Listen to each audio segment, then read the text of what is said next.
dependent on other things. They're not independent at all. No, For your yeah. kids to be as independent, it's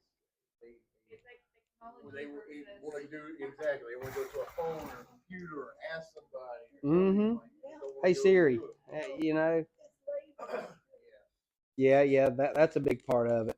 Am I? Yeah. I got a 14-year-old daughter. I mean, you take her phone away right now, she'll die. I mean, she'll just die. But no, I mean, I've got three kids. You know, I got two boys and a girl. My oldest one's 20. That's my oldest son right there. He come to help run the store, and then my youngest, 14. But I get them outside. I keep them busy.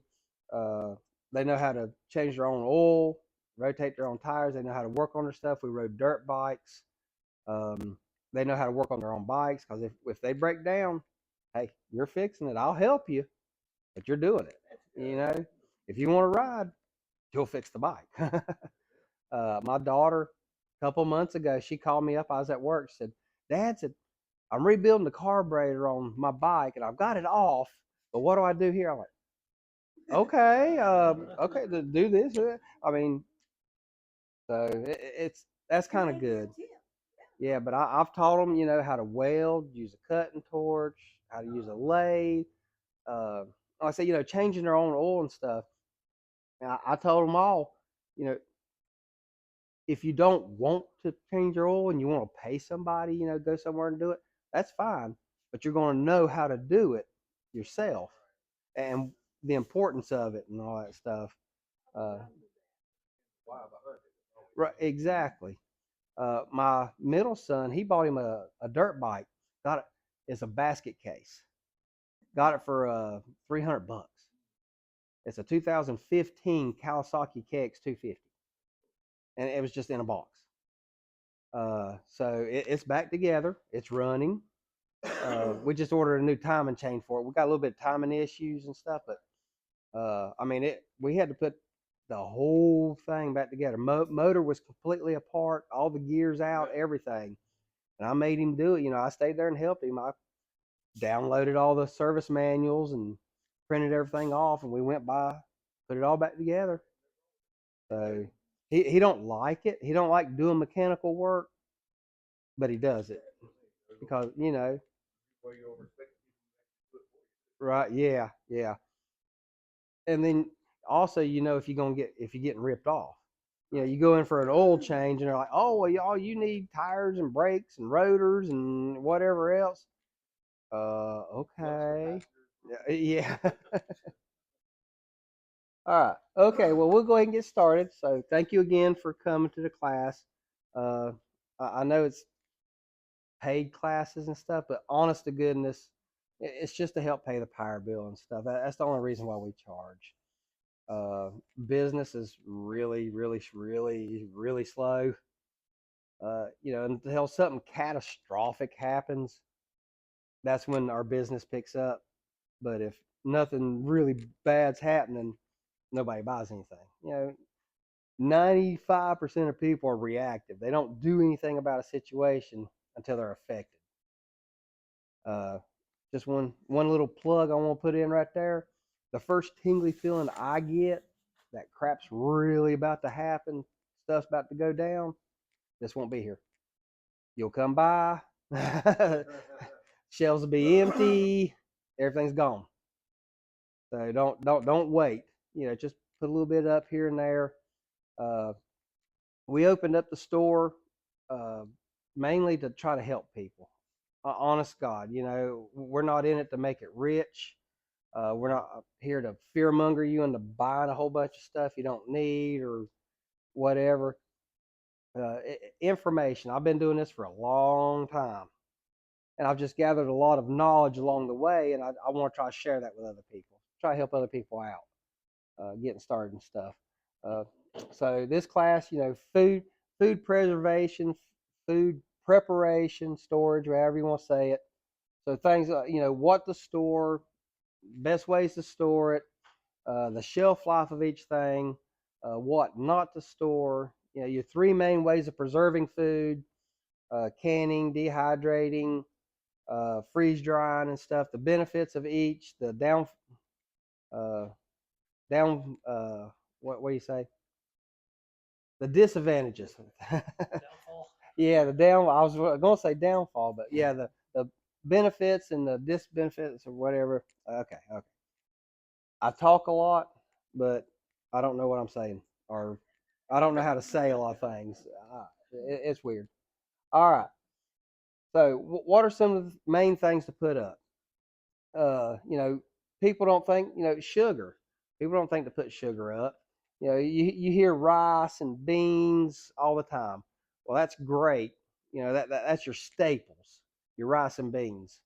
But wheat berries, pastas, your different types of beans. Different beans have different proteins, calories, carbs, stuff like that. So you don't want to just put up, white rice and pinto beans.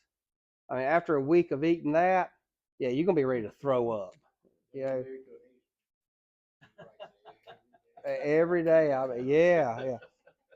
So, uh, and spices and different things like that too, which we'll talk about. But you can be out in the field, plowing the garden all day, working hard, and come home and the little woman says, "Hey, honey, you've been working so hard today. You're gonna get a special treat tonight.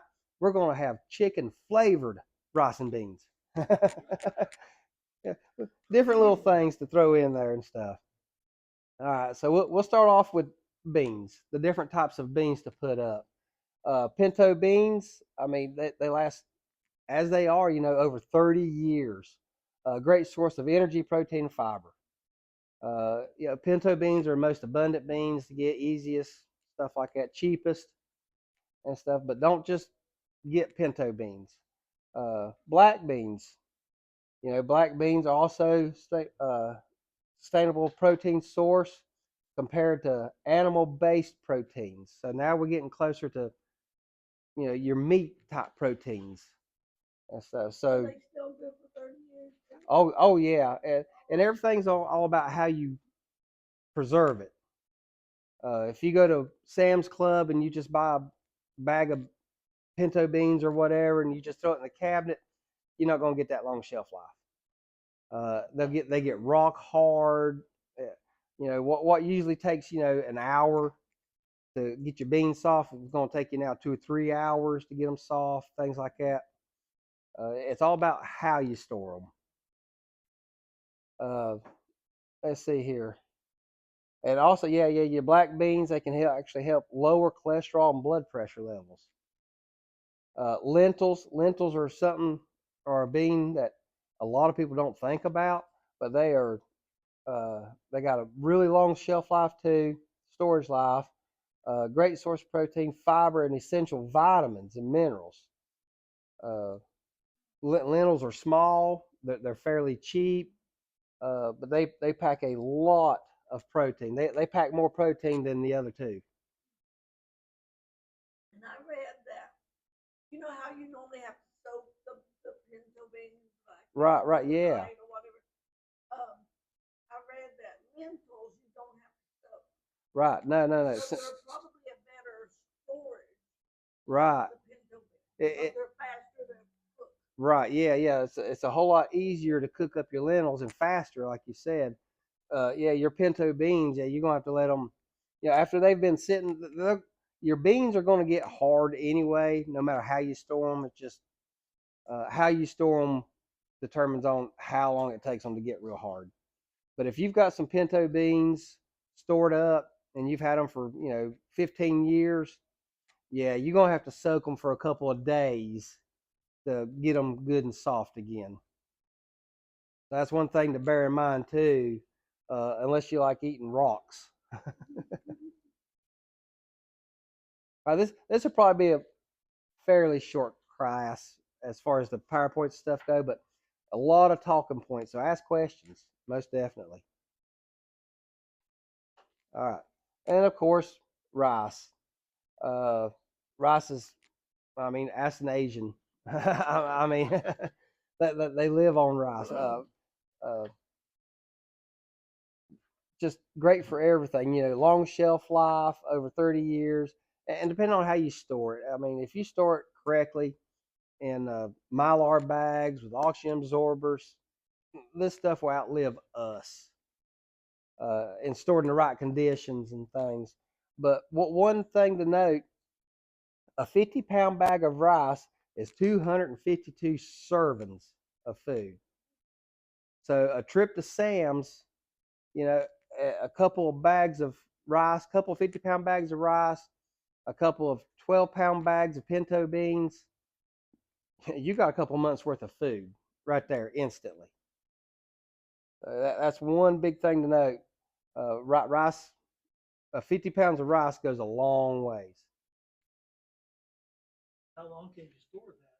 Like if you go to Walmart, if you go to Sam's and buy that bag you're talking about, how long can you store that bag? Does it have to be? It's how you store it. Any kind of foods, most of your foods, what you want to do is store them in mylar bags with oxygen absorbers. You can get like buckets, food grade buckets, fill them up, make sure you seal them good, and then keep them in a cool, dry, dark place. And yeah, this is stuff that you'll pass on to your kids and possibly even your grandkids. So the bucket, you have to buy them. So there are difference in buckets in your plastics. When so what you look, I think I've got it on the slides in here. What to look for, but you'll have a little if you flip the bucket over and you got the little triangle that has a 2 in it, or if it says HDPE stamped on it, then it's food grade. Right. Yeah, it'll have like a little triangle and a 2 in there, or it'll say HDPE. Is it in there? Yeah. But you can get non-food grade buckets.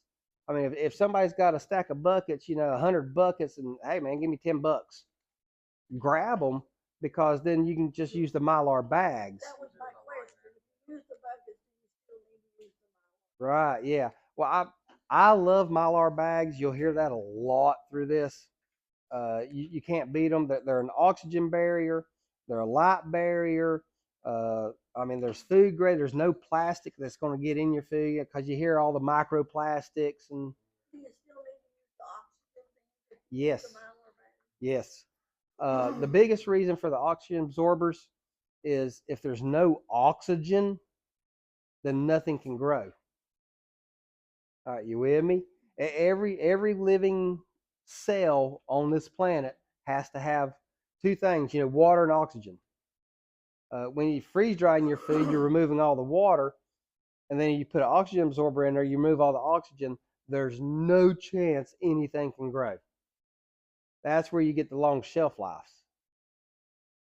Bacteria and bugs, things like that is what ruins your food. But yeah, rice, lots of rice. And these are your staples. Like I say, if you don't have anything, if you're just getting started and you have nothing, and you're like, oh man, I need to get some stuff and put up. Yeah, go hit and get a bunch of rice and a bunch of beans, and now you have your staples. And then start expanding it from that. Don't have just rice and beans. Another one is pastas. Carbohydrates. If you're working, you're burning calories, you need to replace all that. Pastas are fairly cheap, long shelf life. Again, storing them right. If you just buy the box of pasta and you put it in the cupboard, and it's going to get stale, hard, and go bad. But great source of carbohydrates. When stored properly in airtight containers, pasta can last for years, even decades, without spoilage. Again, mylar bags. I love mylar bags. Dry pasta, seminola pasta has a very long shelf life. So different pasta is made from different grains, different materials. So if you can get that, Then you got a longer shelf life with it. And yeah, it contains almost no moisture. Whole grain pastas, however, have more oils and shorter shelf life. So stay away from your whole grain pastas. Uh, Oils, like when we talk freeze drying, when you freeze dry stuff, you're sucking the moisture out of it. Well, you can't suck moisture out of oil. You just can't do it.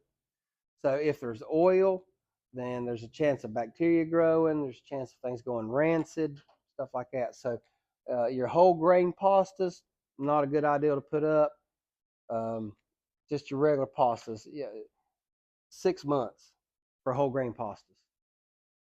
So big difference. All right, wheat berries and seeds. So it's wheat seeds, but they call them wheat berries. Um, Easy to get, high nutritional value, long shelf life, fiber, vitamin E, protein, calcium, manganese, riboflavin, a lot of sources there. So go ahead. I was gonna say, what do you do with them? Put them in a garden and grow them, or? All right, so if you're storing the wheat berries, the seeds itself, as long as the seed is not cracked, it has an almost indefinite shelf life. But when you crack that seed and you grind it and make flour into it, now you're exposing the insides, and bacteria and stuff like that can grow a whole lot easier. Storing flour, you can store flour, but I would rotate your flour out. Like if you go to the store and you buy a couple, 5-pound bags of flour, that's okay to put up and store. Even if you put it in Mylar bags, whatever, I would rotate that out at least every 3 years. No more than 3 years storage. Once that seed is cracked, it's done. Same way with corn or any other types of seed. Once you crack the seed, then it starts degrading.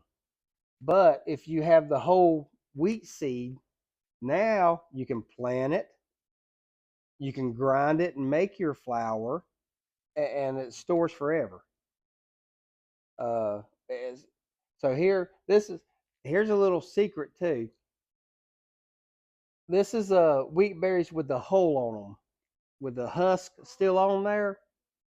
All right, in this state, with the husk on it, is considered animal feed.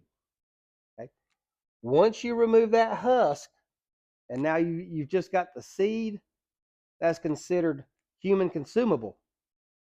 What do you think happens?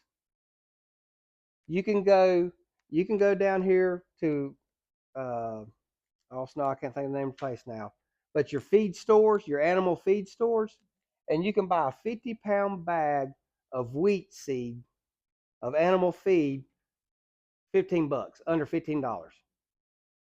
Once that's cracked and you got whole wheat just wheat berries, and you go to try to buy that, a 50-pound bag is probably going to cost you about $75.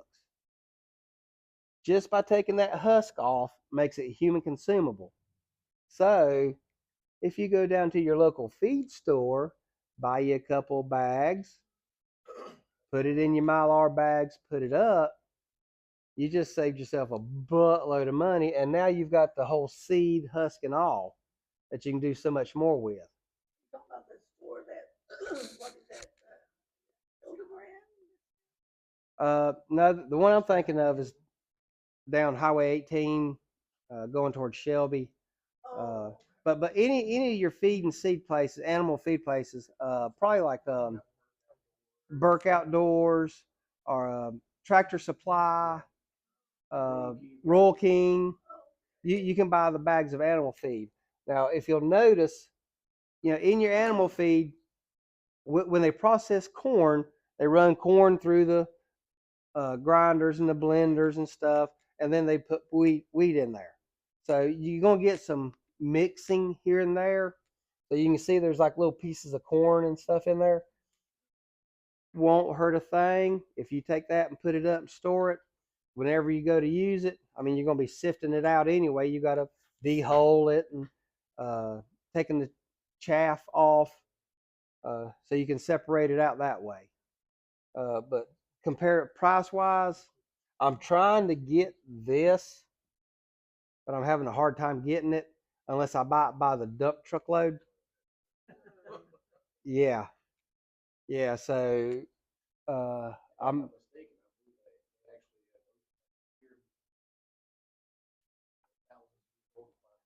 yeah. Well, you go back to the biblical times, absolutely. Um, when Daniel, uh, God told him there's going to be 7 years of feast and 7 years of famine, and what they do, it was wheat. They had they built the silos and stored all the wheat. That's because it has such a super long shelf life. How do you dehusk it? No, there's all different kinds of ways. It is work. Uh, you can get a handful and just rub it in your hands and go, and then blow the chaff off. You can get a screen, like a window screen, and put it on there and just shake it, and the husk will fall off. Uh,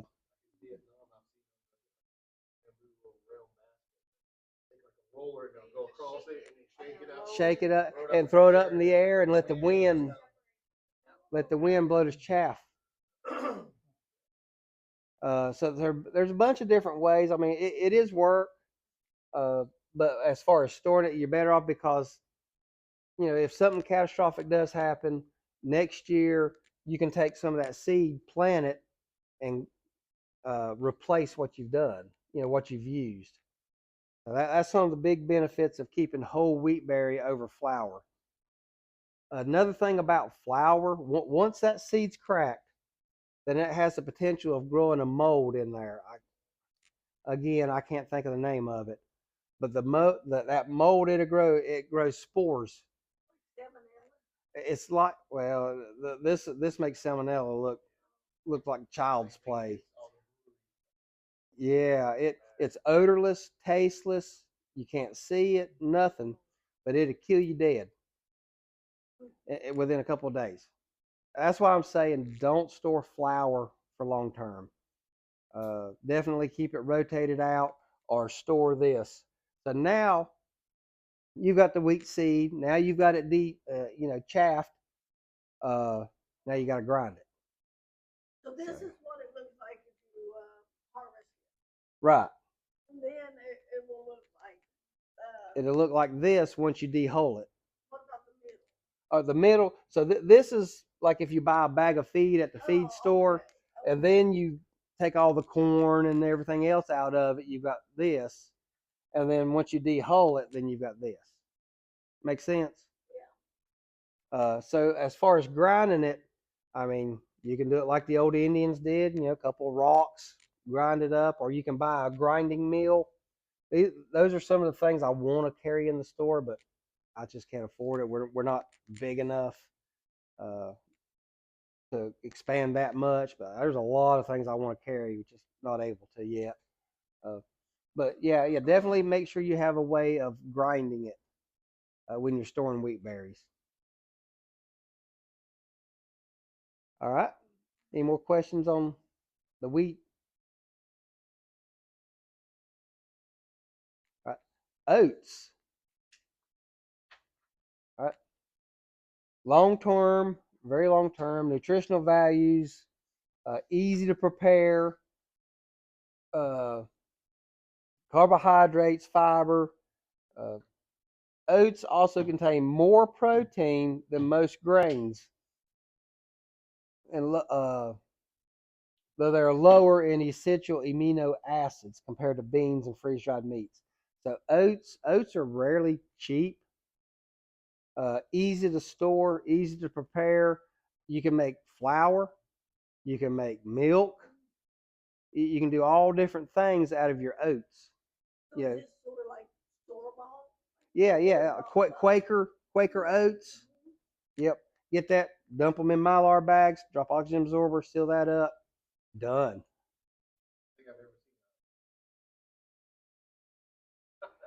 Where the oat comes right? Well, it's a seed and stuff, but yeah, I've never thought about that where they process it. Probably out west somewhere, but oats are fairly cheap. You can, like I said, you can actually soak them, press them, get oat milk. You can grind it into flour, make flour, oat flour, or just cook them up as oats, oatmeal. Uh, yeah, just a lot of good uses. Cheap, uh, easy to store. Same way as the wheat berries, stuff like that. But you don't have to have a grinder per se. All right, salts. This is another thing that people don't think about putting up. Our bodies, we got to have salt. You got to. So what type of salt do you get? The iodine salt that you buy in the store, it's okay. I would I prefer putting up like Himalayan salt or sea salt, stuff that's not been messed with. Your iodine salt you buy in the store has been bleached, had iodine added to it, all this other stuff. Like your Himalayan pink salt, um, your sea salt, things like that. They're not been touched. They're just raw, pure, much better for you. But go ahead and put your iodine salt up, put it in like small bags, and you can use that for trade. Because if we have an economic collapse or whatever happens, money's going to be no good for quite a while. So everything's going to be barter, trade, stuff like that. So say you're a couple months into a collapse, everything's kind of starting to level out, and you've got little groups surviving. Well, this group over here just killed them a bear. Well, a bear's a whole lot more meat than they could eat. So you could do a trade. Hey, if you'll give me some of your bear meat, I'll give you a couple packs of salt so that you can preserve the rest of your bear meat, and I get a little bit of meat out of it too. But you've got to have salt for preserving food. If it's just you and your family, 5, 6, 7 of you or whatever, and you kill a deer, you're not going to be able to eat that deer fast enough before it starts rotting, going bad. You got to preserve it. How do you preserve? Salt. Now, what Right. would you recommend if you don't have Buy some. Well, yeah, you I could, was gonna say, yeah, you could buy the iodine pills and stuff, but iodine, and you got to be careful with the FDA and what they tell you you've got to have. I'm just thinking about I know people have thyroid Right. supposedly good if Yeah, you can buy iodine tablets. I actually sell them. right. The iodine tablets, things like that. Yeah. I mean, your body does need iodine, but not in that form. Especially with it being bleached. Also, that's like flour too. All your flour's been bleached to make it nice and pretty and white. Uh, yeah. The bleaching is what's the worst part. So Uh, you're saying that the iodine is used in serving? No, No, it's just like it's a mineral your it's a body. mineral for your body. Yeah, like your thyroid. Your thyroid uses iodine. Okay, because I know I had a small bottle of iodine in my medicine. Yeah, Right. it's like an innocent. It is. And the iodine tablets are good to have also for radiation. So, iodizing radiation, that's what it's called.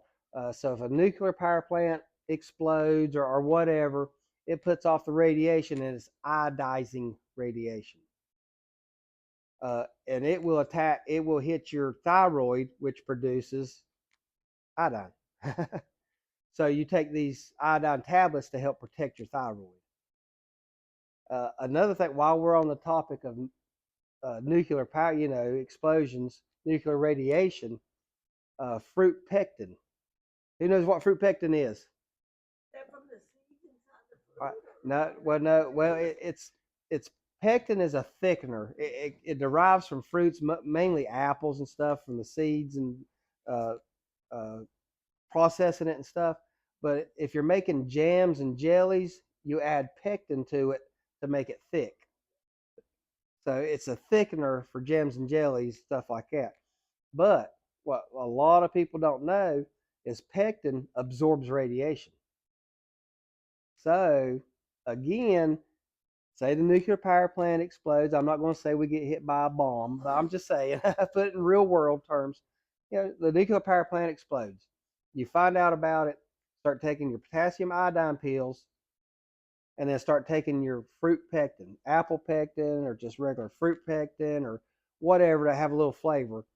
Uh, so your iodine's protecting your thyroid, and the pectin is helping absorb the radiation that your body's getting, and you just excrete it out. It does give you the runs, but that's part of it to help. Yep. Uh, During Chernobyl, when Chernobyl power plant over in Russia exploded, yeah, potassium iodine pills and fruit pectin. Fukushima over in Japan a few years ago, iodine pills, fruit pectin. Little things that I've learned along the ways that people don't talk a whole lot about. Now, the iodine that she's talking about in the medicine cabinet, that's not edible though, is it? Different form? Well, it's a pill that you can take. Yeah, but what she's talking about in her medicine cabinet, she put on a. Like Oh, you talking about the red, Yeah, the that's- oh yeah, no, That's different. that's different iodine. Yeah. Don't be dripping that in. Mercurochrome or yeah, is what you're talking about. Yeah, I remember that stuff. Oh, yep, I remember that. Yeah, that's good to have for wounds and stuff. But yeah, don't be dripping that in your mouth. We talked about Himalayan salt too, the pink Himalayan salt. There's like these salt places popping up in Nashville, another one, Illinois. Salt caves. Salt caves. Yeah. Is that the same type of salt as the Himalayan Uh, salt? honestly, I don't know. I don't. We actually got some in yellow, and we've got some we can stick our feet emitter on it. It's supposed to be helpful too. Right. So I'll I have don't know to. if that's the same edible. Well, I'm sure you can eat it, and I'm sure even if you can't eat it, you can use it as a preservative. So you can preserve your meats and then just wash it and rinse it off. I mean, you gotta wash it and rinse it off anyway before you go eating it to cook it and stuff. But it'd be good for, if anything, preserving food and using for trade. If I'm not mistaken, I think what's called Himalayan salt is the same as sea salt. It's just got that element or mineral in it, which makes Right. a little extra boost or something. Yeah. You get more minerals.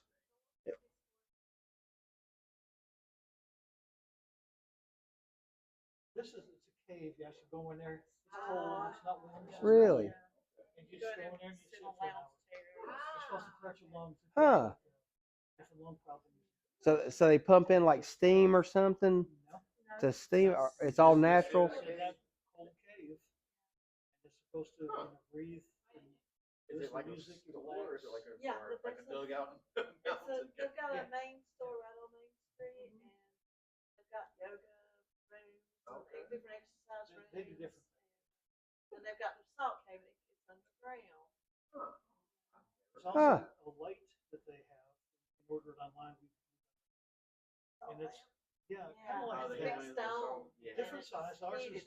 Oh yeah, the light heats it up and it just lets off salt into the atmosphere. It's supposed to absorb. Huh. So breathing it in is good for the lungs. That's what they say. Yeah. I don't know, until it pays their rent, bro.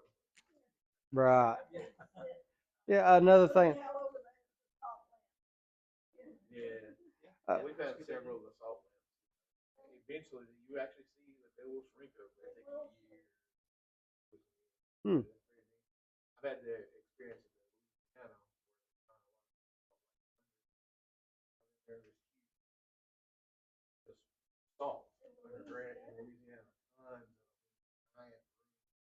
We got everything we need here. Yeah, it's pure sea salt. It- It's huge. Well, why? Because we can pay somebody in China $5 an hour, as compared to here, we have to pay them $30 an hour.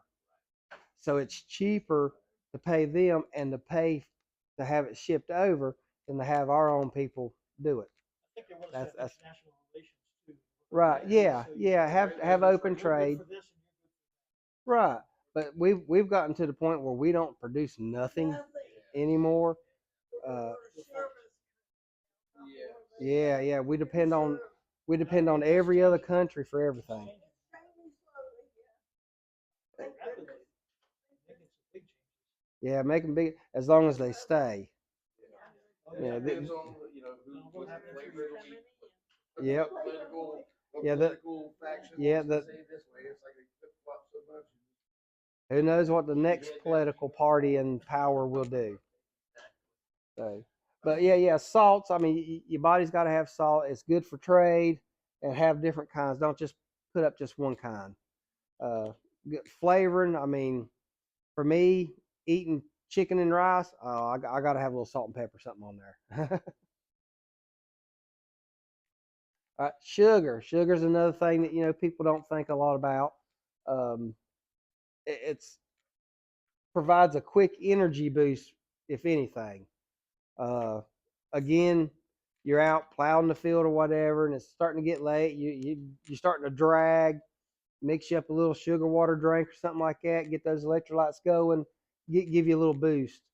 Uh, if you're one of the bug out people and you're being chased, hey, a little bit of sugar boost while you're running through the woods, help out.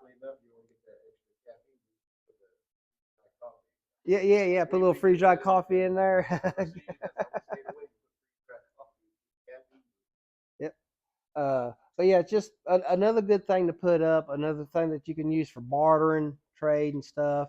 Uh, Oatmeal. I like a little bit of sugar in my oatmeal, stuff like that. So, but What about honey? honey As is opposed to sugar. oh, absolutely. Well, I would put this up to another trade item. But if you've got a honey source, or you buy honey, so talking honey, you done got me going on this one. Be careful buying honey in stores, stuff like that. Most of your big bee farmers that are into selling honey, making honey, process it to sell it, they'll feed their bees sugar water, and that the bees will take that and they'll make more honey. But now you've got sugar honey, not just pollen honey, it's sugar honey.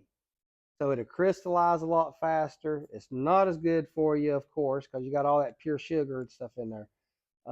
If you're going to buy honey, buy from a local person.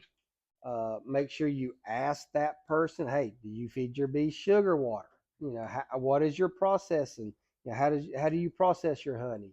Things like that. And make sure you're getting pure, raw honey where the bees are just, everything's all natural pollen.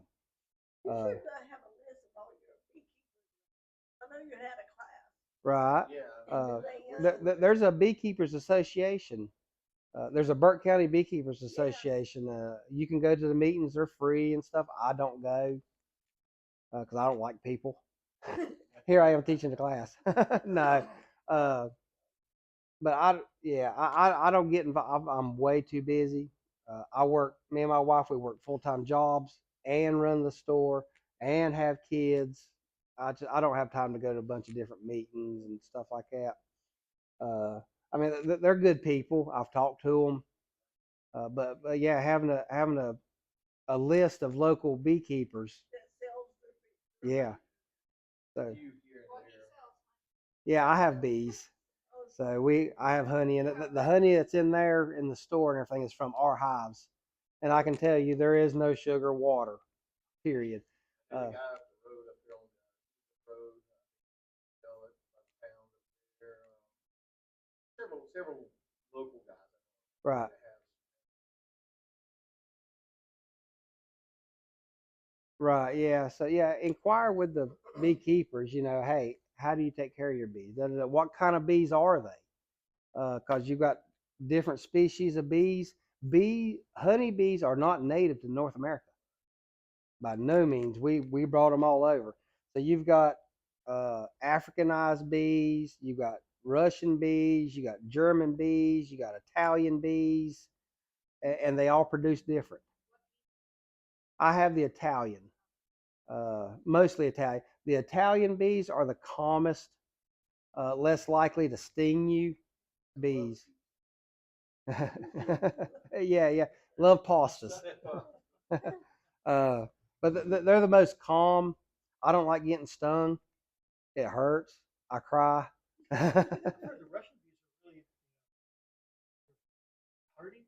Like Yes. there's a friend of mine in Marion. He does bees. He doesn't have to spray for aphids. Right. Yeah. Yeah. Yeah. And the Italian bees, they're more acceptable to the varroa mites. Hive beetles will run them out of a hive. Wax moths will run them out, and they don't control them like they should. They're more passive. But you get into like the Russian bees, they're very aggressive. They're resistant to the mites. They will kill the wax moths and they'll run the hive beetles out. They're very aggressive. They'll sting you when you walk by and look at them, but they produce a lot of honey too. They're very active. They produce more honey, but they're more agitated. Yeah, Russian. Yeah, yeah, dang Russians. You want to find out? Here you want to find out if they are straining the pollen out. Pollen so helps you with your immunity. Right, yeah. You don't have your allergies.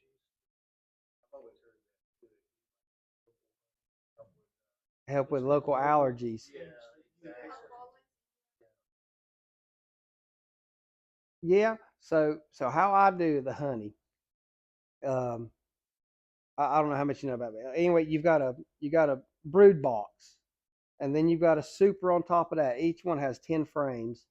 A lot of beekeepers, they'll put a queen excluder on there, which is a fenced like thing that the queen can't go through. It's like real tight. The worker bees can go through, but the queen can't fit. So she can't go up there and lay eggs and any of the other supers that you put on. Me, I don't do none of that. I don't use no excluders or anything. Personal opinion, I think it wears the wings out on the worker bees, wears the wings out faster, trying to squeeze through there and then squeeze back down and squeeze through. Uh, but when the frames are full, a lot of times there'll be a couple little pollen packs in there. So that they store their pollen in these pockets, and then they store honey in these pockets, and then they have brood in these pockets. You have it all together. Well, of course, I don't do anything with brood, but when I sling the honey, the pollen packets come out into the honey too. I just leave it. So now I do strain it just in case there are any little bee parts or wax parts or anything like that. I run it through a 5-gallon bucket plastic screen that screens out all the big parts stuff. But other than that, it's just raw. Yeah, that's what they call raw honey, not processed. Here's another little secret. I don't know if you know. Don't use spoons. Don't use metal spoons. Uh, use wood or plastic or something.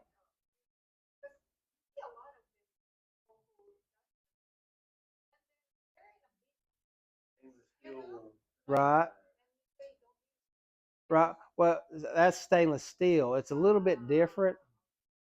A lot of your spoons and forks, they're stainless steel, but they have other metals in there too, iron, to make them stiffer, harder. Excuse me. Um, Once honey comes in contact with those metals, it starts breaking down all the enzymes in the honey. Right. Yeah, yeah. The tank.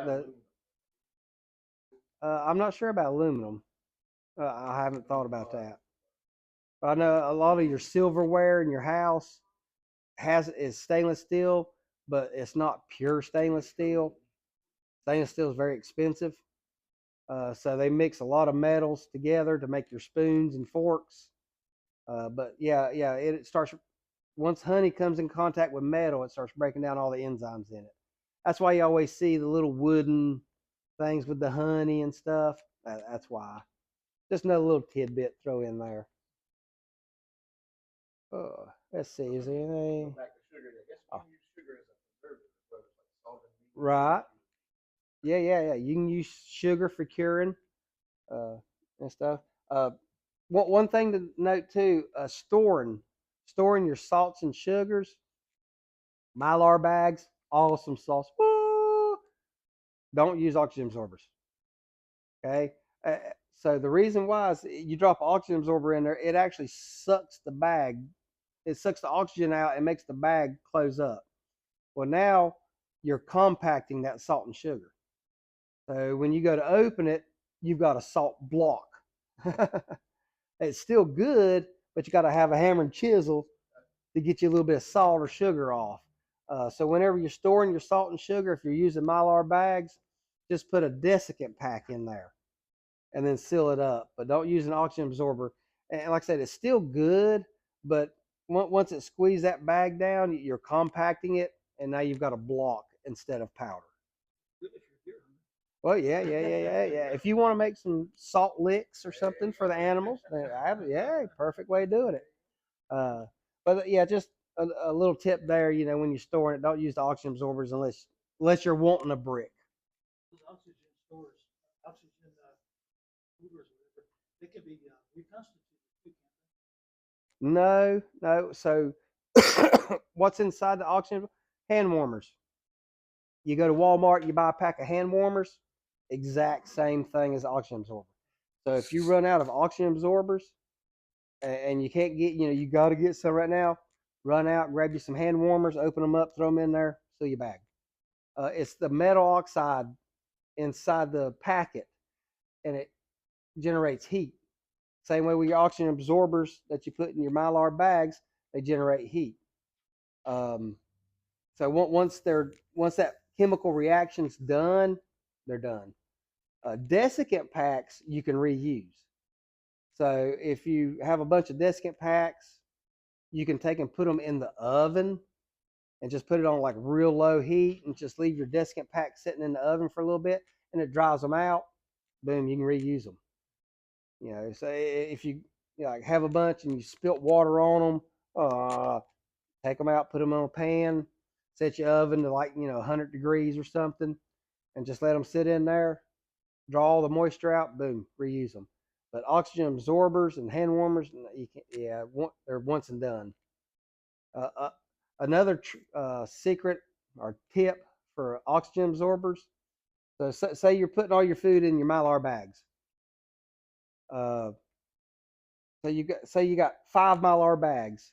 In your pack of oxygen absorbers, you got 10 oxygen absorbers in a pack. Once you open that pack, what are they doing? They're absorbing oxygen. So you take and you drop one oxygen absorber in each bag. You got 5 left over. If you leave them sitting out there on the counter, by the time you get your bags sealed up, those are no good anymore.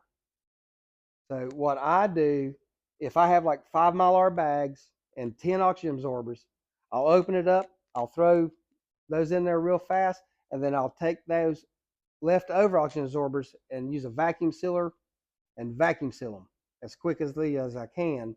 Then I'll go back and start sealing up my Mylar bags. If you have like a bag of 100 oxygen absorbers and you open it up and you wait about a minute, you about can't handle the bag anymore because it's so hot. There's that chemical reaction. But yeah. Whenever if you don't have 10 bags to fill up, have you one of them little vacuum sealers. Throw the leftovers in there, vacuum seal it real quick, and they'll still be good for you. Another little tip there. So with sugar, you just put them in probably little Mylar bags Well, and fill them up and just, so what I do, salts and sugars and spices and things like that, I'll have larger Mylar bags, and that's mine. and then I'll make smaller Mylar bags, 10 ounce, 5 ounce, whatever size packs, and that's what I seal up and put up for trade. So you store it any which way you want. Uh, Spices and stuff, we do that in smaller packs anyway, because once you open up your Mylar bag, then general rule of thumb is 1 year shelf life after you open it. All the Mylar bags we sell have zipper lock on them. So once you cut the heat seal and get what you want out of there, then you can zip lock it back, and it's still good, but it does start degrading. I mean, that seal is not airtight, 100% airtight, so it does eventually start going bad. Same way with spices. So we put spices in smaller packs because we don't use as much. So then we're not throwing away a 1 pound bag of spices because we couldn't use it all within a year. So could you like put them in the little Mylar bag and then put them in a big like Mylar bag and then take them out as you want? But yeah, you can do that. I mean, that's kind of overkill.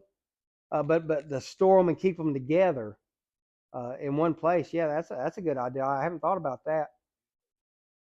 Maybe no jar. That's a good idea. Yeah. Any kind of jar. Put them in little things in the jar. Yeah, if you've got the room for it. One of the biggest beauties of Mylar bags is they take up very little space. Uh, Canning wise, you got to store the jars, and your whole basement wall will be covered in jars and stuff. Well, if that was all freeze dried, it'd be in like 2 totes over here in the corner. Uh, Big space saver. That's why I like Mylar bags over jars. But hey, yeah, still, whatever you got to work, if you got the space for it, yeah, jars are great. I was just thinking, you only want little packs of Right. salt and sugar. Yeah. You don't want to put them in a big Mylar bag. Right, yeah. You don't want to do like a 5 gallon bucket of salt, because once you open that up, yeah, it starts going bad unless you're going to use it all. I mean, if you've got a big community, 20, 30 people in your group, that might be the best way to do it. But if it's just, 5, 6, 8 of you or something like that, smaller packs is better And then if you ideal. open up the Mylar bag, you can still refill them. Right. Keep them all together. Keep all the smaller packs together. Yeah, that's a good ideal. Yeah. Yeah, spices. Gotta have some spices. Like I was joking earlier, chicken flavored rice and beans tonight. Um, Chicken bouillon cubes, beef bouillon cubes, all your different herbs and peppers, spices. Awesome to have. You got to have a little flavor in your meal.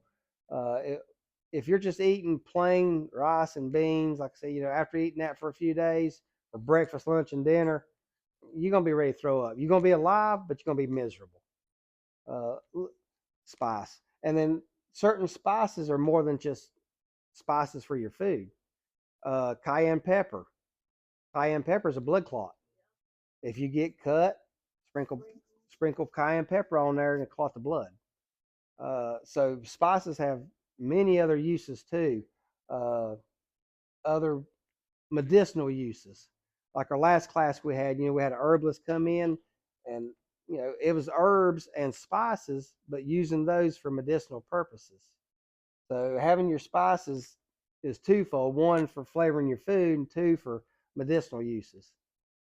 Uh, Typically, your spices last about 3 to 5 years. They do have a real short shelf life. Even if you put them in Mylar bags, they don't go bad. They just lose potency, if that makes sense. Um, they're just not as strong and powerful as they used to be. It's kind of like when you're storing medicine. If you got like a couple of bottles of Tylenol put up in your med kit, and you've had them put up for 10 years, that 250 milligram pill now is probably only about 200 milligrams. worth of potency. The longer it sits, the less potent it is. That's another thing to remember too. Like for your medications and stuff that you have put up, the longer it sits, the more it degrades, so the less powerful it is. So if you're used to taking one, 250 milligram pill for a headache, you might have to take two after, like 10 years or something like that as it breaks down. Can you keep the medicine in like Mylar bags too? Yeah, absolutely. Yeah. Around the boxes, Mm-hmm. like a Tylenol. Yeah, You yeah, know, the yeah. boxes Take to save space. Put 'em in take your Tylenol bottle, dump it in there, throw your little oxygen absorber. They make small ones. Throw a little oxygen absorber in there, seal that up. Awesome. But now they, like I said, they still degrade over time. They just get a little weaker. But yeah, yeah, Mylar bags, perfect for everything. Spices. Cumin. Cumin has many, many uses. Mustard seeds, peppers, peppercorn. Don't go to the store and buy, you pepper shakers, of already ground. Put up the peppercorn itself. Again, that's the seed. Once you crack the seed, it starts degrading. As long as the seed is whole, it maintains a lot longer. like a coffee Yeah, yeah, yeah, yeah. A small coffee grinder. And a small coffee grinder will work for wheat too. Yes, thank you. I meant to mention that. If you're just doing small amounts, if it's just you and you're just gonna make, a couple biscuits or something, then yeah, a coffee grinder. Absolutely. And make sure you get one though that's adjustable, that you can change the height of it, of the grind to make it more coarse or more fine. Make sure you get an adjustable coffee grinder because your seeds are different sizes. Your peppercorns are big round, are small. Your peppercorns are smaller than your coffee seeds. So you want to make sure, and then the wheat berries is even smaller than that. So, yeah. Hey, that's a thought. It wouldn't grind it into a powder, of course, but yeah, but like a coffee grinder, grind your wheat seeds, and then get you a rolling or something, to grind it on down into flour. But that'll take the big chunks of it, make it a lot smaller and easier to handle. That's a good thought. I hadn't thought about a coffee grinder. I have to put that on my list. Yeah, me too. I just All right, fruits and veggies. You got to have some fruits and veggies. Come on, come on. Again, freeze drying, best way of storing stuff.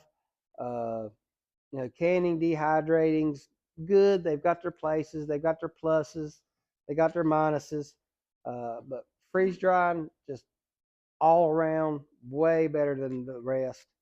We'll talk about that here in a minute. But definitely get you some vitamins. Um, Say you got you a bunker and the end of the world happens and you're locked up in your bunker for 3 or 4 months or something. So you're not going outside, you're not getting your sunlight, your vitamin D, you're not getting all that stuff. You've got to have a way of replacing that. Another good thing is storing up some vitamins. The Flintstone vitamins, I mean, they're cheap, easy to store, last forever. The little Flintstone chewables or the hard tablets, great things to have. But you've got to have your vitamins and minerals and stuff, the things that you get from your fruits and vegetables. Um, like corn, strawberries, banana chips, squash. That's an actual picture of us freeze drying squash. Oranges, uh, uh, blueberries, blueberries. So, one thing about blueberries, they're hard to. Anything with a skin, like oranges, also, anything that has a skin on it, it's hard to freeze dry. Um, so blueberries, they can cut the blueberries in half, and they'll freeze dry better. Uh, Oranges, you can slice them like that, but you still got that skin, that thin membrane on the inside the orange. It takes a lot longer to suck that moisture out through that skin, freeze drying it. Unless you got a big industrial freeze dryer, and then it don't matter. But the smaller harvest right ones, the home units, they're not super strong. So if you have a freeze dryer, cut your blueberries.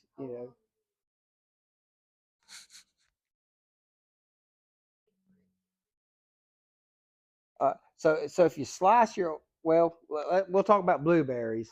Uh, so if you slice your blueberries, general rule of thumb is like 24 hours to freeze dry.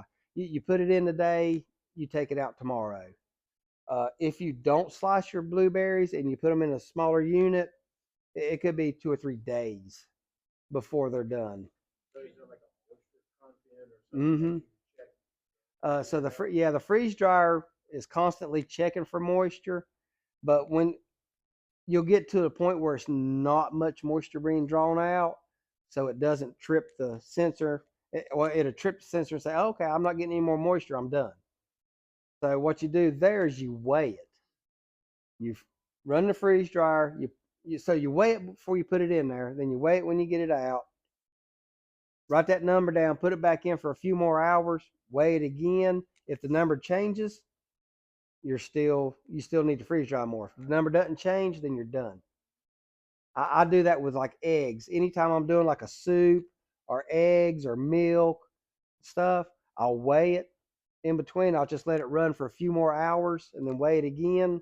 If there's no change, I know I'm dry. Uh, Your buckets of fruit that's in there, is it freeze dried or? yes.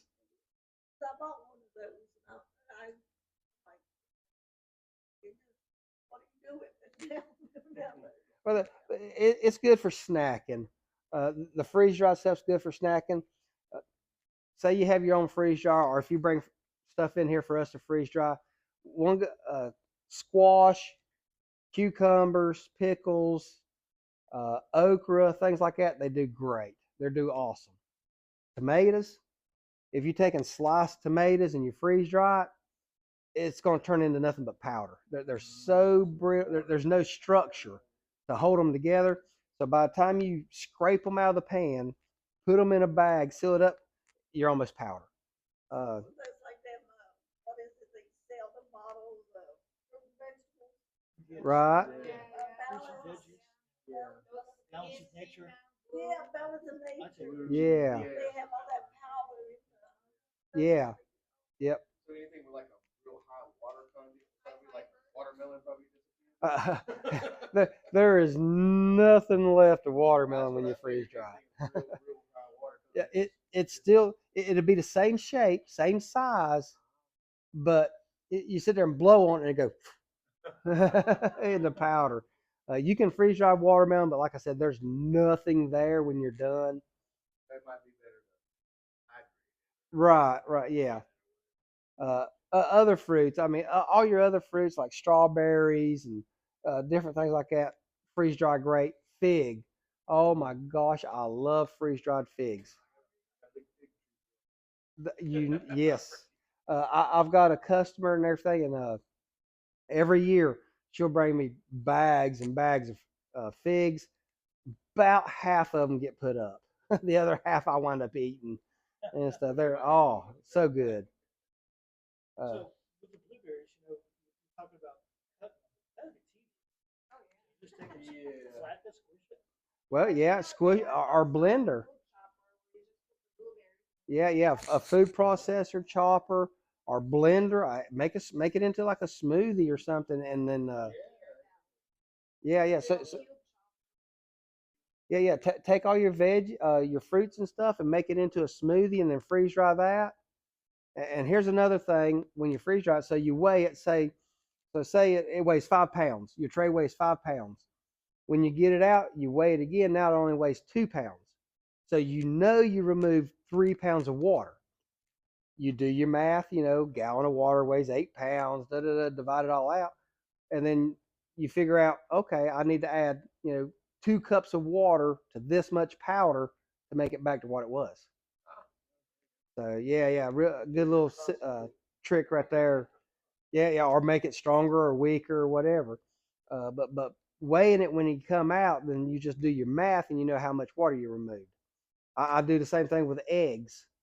And what I've discovered is 2 tablespoons of egg powder and 3 tablespoons of water makes the perfect egg. How do you do that? I scramble them, just crack them, scramble them, pour that in the tray, freeze dry it, comes out as powder. Well, it's like a big cake. It's like a big solid cake, but it's softened. So I just run it in a food processor and turn it into powder. Yes. Yeah. Do you know who the military learned it from? The Mormons. Yep. I don't know how much you know about Mormons. And I'm not Mormon. I'm not dissing Mormons or anything, but Mormons are like the ultimate preppers. Their whole belief is being prepared for the second coming of Christ and the things to come and having the preparations for that. Mormons rival the government for bunkers. Where do you think the government goes to learn about their bunkers? I'm telling you, these people got it going on. Yeah, yeah, yeah. Utah's like the Mormon capital. Ready Hour, the food out there, made in Utah. Harvest Right freeze dryers, made in Utah. Yeah, yeah. They got it going on. But yeah, yeah, don't forget your fruits and veggies. Put some stuff up. So what I was saying in the beginning, your rice and your beans, that's your staples, and then corn. My daughter loves freeze dried corn, loves it. You could probably do popcorn too. No, well, okay, popcorn. Talking about popcorn, great subject right there. Popcorn. Just buy plain popcorn, not buttered popcorn, anything. Just plain I mean, we popcorn. grew our own. We had corn. Yeah. And then there's kernels off the corn cob. Yep, yep. Or just go to the store and buy popcorn. Just plain popcorn. Put that in your Mylar bags and seal it up. Where do you think cornmeal comes from? Where you make your cornbread? Popcorn. But no, not pop. Get the kernels. Yeah, yeah, yeah. Just the kernels. Yeah, yeah. Put the kernels up, and then you can grind that, and that's where you get your uh cornmeal. From popcorn. Mm-hmm. I did not know that. I thought Yeah. it was regular. I never thought about it before. Well, that's it. This is knowledge that's just been lost over the years, and nobody thinks about it anymore. They just go to the store and buy it, and here it is, and I got it. You know, I mean, 'cause I always think. yeah, yeah. Well, no, you don't freeze dry. Any kind of seeds, you don't freeze dry. Um, for unless you're just wanting to use it for a food source to eat. Uh, but like back to the wheat berries and stuff, you can plant them if you store everything right. Uh, of course, your seeds might not germinate if you've got them stored up for 20 years. They might not germinate. Um, but in the mylar bags with oxygen absorbers in a cool, dry, dark place, yeah, it makes the seeds into hibernation. So they'll last at least 10 years that way. Another thing about seeds, if you're wanting to put up seeds, I don't care if you go to Walmart or your local feed and seed store or wherever, anything you buy, pretty much anything you buy is going to be genetically altered, GMO. So get heirloom seeds if you're going to put seeds up. Because the seeds you buy today, you'll plant them and you'll try to save some seeds and plant them next year, they won't grow because they've been genetically altered not to. Here's another little secret, conspiracy theory or whatever, but you've heard of the cloud seeding and the chemtrails and all this other stuff. Well, that's aluminum dioxide they put in the clouds to seed the clouds. Well, where does that aluminum go? It falls back down to the earth. Well, your soil, your plants are not used to that much aluminum. The levels of aluminum in soil has went up tenfold in the past 10 years. And a lot of your heirloom seeds are not used to that environment and don't grow good. So they have genetically modified seeds that will grow in that high aluminum content in the dirt. So what you'd have to do if we have a fallout or whatever, and you've got heirloom seeds put up, you'll have to dig down about 4 to 6 inches to get down to uncontaminated soil to grow your heirloom seeds. It's another little thing to know about that. One big contributor to Alzheimer's disease is aluminum. Is aluminum, absolutely. That's why I don't use antiperspirant on my underarms. Right, yeah, because yeah. Deodorant, not an antiperspirant. Mm-hmm. That stops up your pores. This allows you to breathe and put out impurities without. Right, exactly. So it keeps them in there. That's Yeah, the aluminum is, well, it's like fluoride, putting fluoride in your water. I mean, they put fluoride in your toothpaste. Okay, I can see that.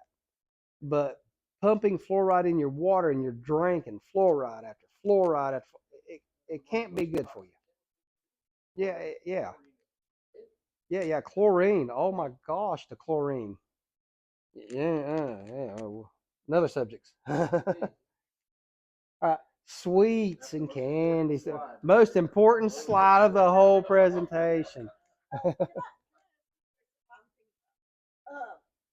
know how people have like water barrels, like on Right. the corner of the house. Yeah, rain barrels and stuff. Barrels. I was reading that certain states restrict that. California's correct. Yes. Water harvesting. Water harvesting. How would they restrict that? Because you're taking water away from the water table. But if you put it under your shed or house, Mhm. it's going off your house. And I'm like, is North Carolina got any?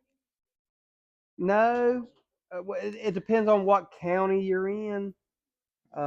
Some counties can be more buttholish than other counties, like that technical term. Uh, so the next county west of here or east of here, I ain't gonna say names. Catawba. Uh, they're real strict on a lot of things. If you cut a ditch, I mean, they'll burn you because now you're adding to the water table. You're adding runoff. Yeah. So just kind of check with your local counties and stuff. North Carolina, general rule of thumb, no, but it depends on who's in the office and what county, what they'll do. It really does. Water in the garden. And I have a shed that's like this. Right. Well, that's a good place to put a gutter, put a water barrel. Yeah, absolutely. For years. Just for what you said, just water barrel. And it depends on neighbors. It depends on neighbors. Yeah, HOA or something like. I've got a buddy. He lives down at the end of a dirt road, very buddy end of it. I mean, 3/4 mile long dirt road down at the end of it, and he bought a 20-foot shipping container and put it there. I mean, built a roof over it, all this other stuff, used it for storage, everything. Had a neighbor call and complain. Boom. County come out. Nope. Gotta get rid of it. Not allowed. And just made a big freaking deal out of it. Nobody could see it. It's nowhere near. But the county, the neighbor complained about it, and he wound up selling it for $500 for somebody to just get rid of it because the county was on him. He had X amount of days to do something about it. So it depends on the county for whatever you do. And the neighbors, like I said, she was just being a butt for whatever reason. So. And you talking about the whole water thing too, national study. Water. You want to dam up a creek, even if Right, it's yeah. hard, real picky about it. Oh yeah. Even changing or make it go across or whatever. Put up a home insulation, micro hydro dam. Yeah. Change the direction or Yeah. Yeah. I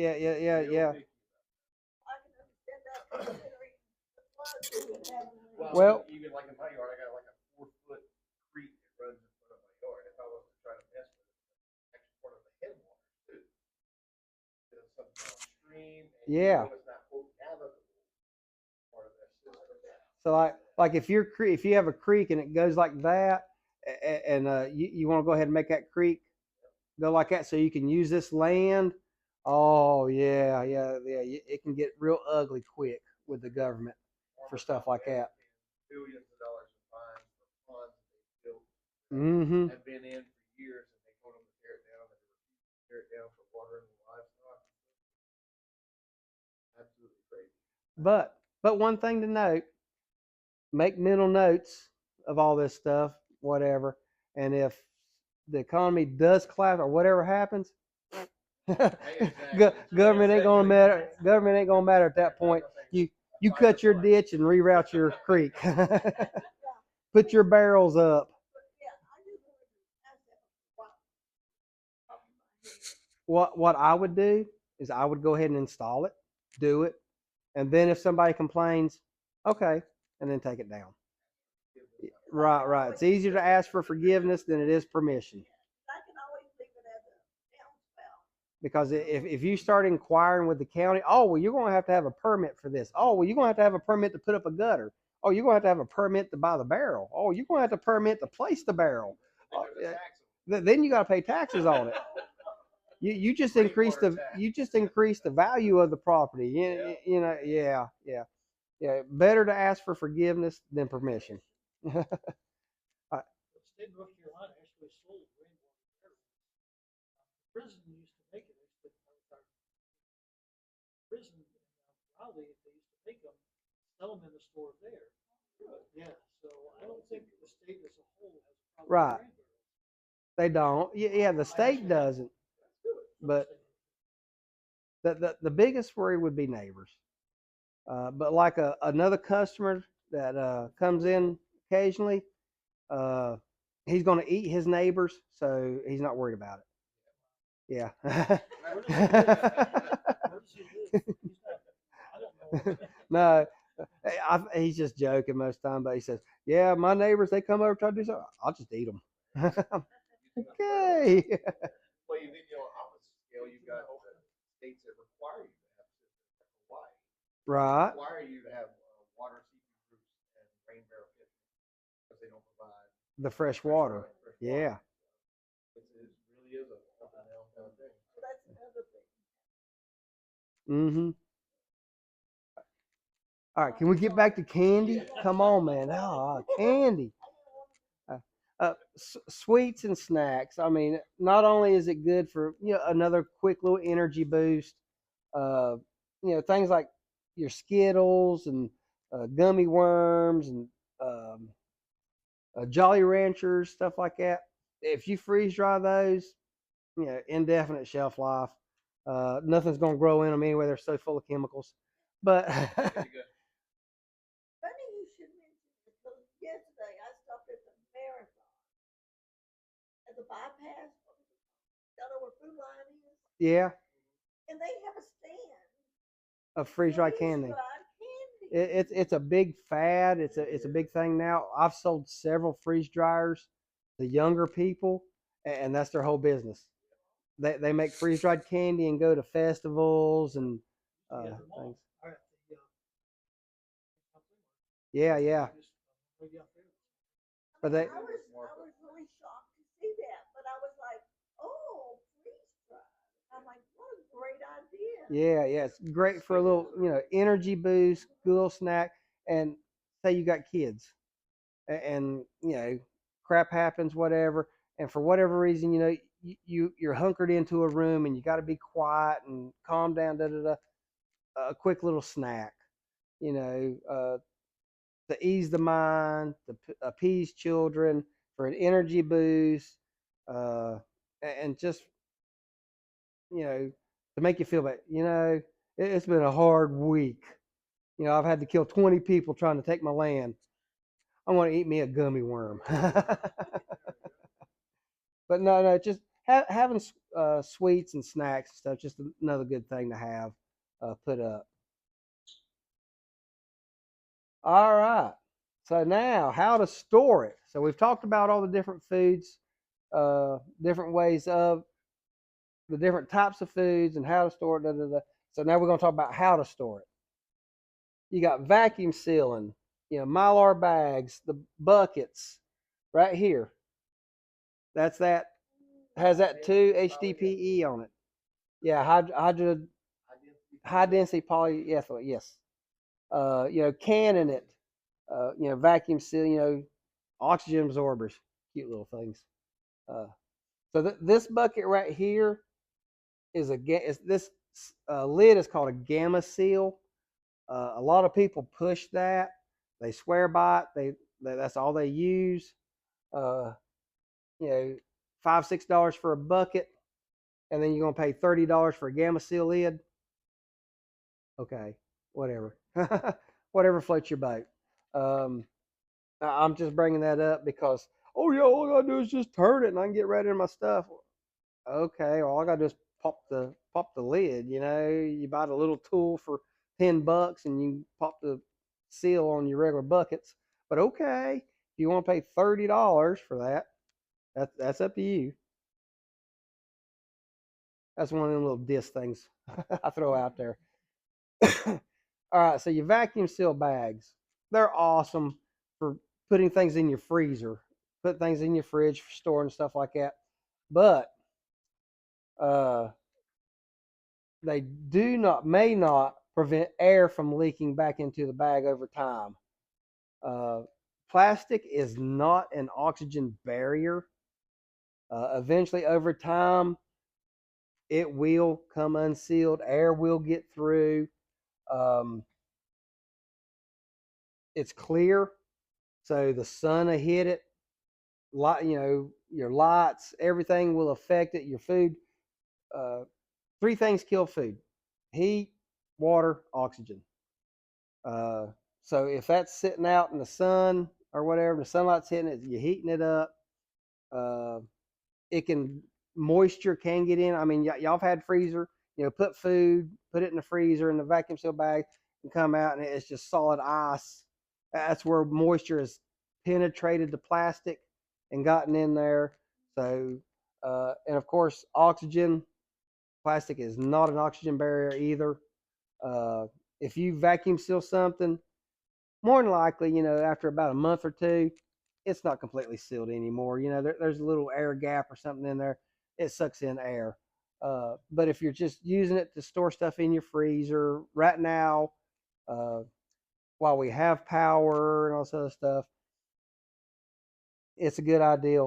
Um, if you got a big garden or something, and your garden's just spitting stuff out left and right, and you can't get it freeze dried in time or canned or whatever, then yeah, put it in your vacuum seal bags, put it in your freezer till you can get to it.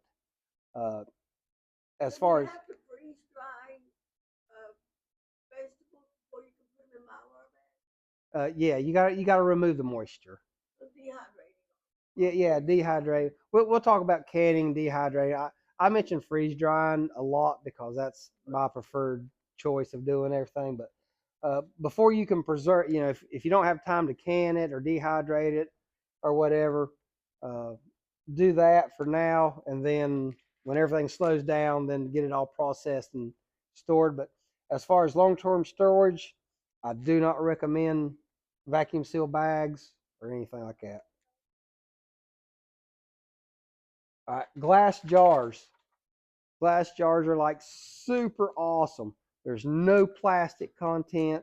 Uh, the seals, the lids and seals, you can screw them down tight. You know that you can make them airtight. A glass is airtight. Uh, the downsides, they take up a lot of space and they're clear. So sunlight can get in. You get that sunlight, you can start growing bacteria. Botulism, yeah. Bad stuff. Bad stuff. Uh, but there's a lot of good with jars. Like I said, they're airtight. There's no contamination. Um, they store awesome, but they do take up a lot of space. You do have to make sure that they are in a really dark, cool place. The Mylar bags, you can put them in your basement. So you got a garage door and some sunlight shines in on your totes or your Mylar bags for a little bit. You're not going to hurt anything because your Mylar bags are light barriers. No light can penetrate. You don't want to leave the garage door open and start cooking your food. But with the jars, you open up a garage door, boom, you expose your jars to light. Um, and it don't take long for things to start snowballing, escalating as far as uh, growing bacteria and stuff in them. But great way. One thing, storing your oats and your salt and your sugar, things like that. Great, really good. Just fragile. Remember that too. Glass is fragile. Cause I always wanna like put rice in, Right? you Yeah. know? And have you got one of them little vacuum uh Canon vacuum lids? I know. Yeah, you can buy them. They're relatively cheap, but you just pop it on there and it sucks all the air out. Oh, Yeah, they're really neat. Or you could use a little oxygen absorber pack and put in there and seal it. Same thing, but yeah, those little vacuum lids work really good. Who here has ever heard of a Mylar bag? So I don't know much about them, but I hear they're pretty cool. Mylar bags are just awesome. Like I say, I've repeated it several times. They're oxygen barriers, they're light barriers. There's no plastic contamination. Uh, Very easy to storage. They take up little space compared to other methods of storing food. Uh, as long as you keep these in a cool, dry, dark place, the food that's in here will last ages.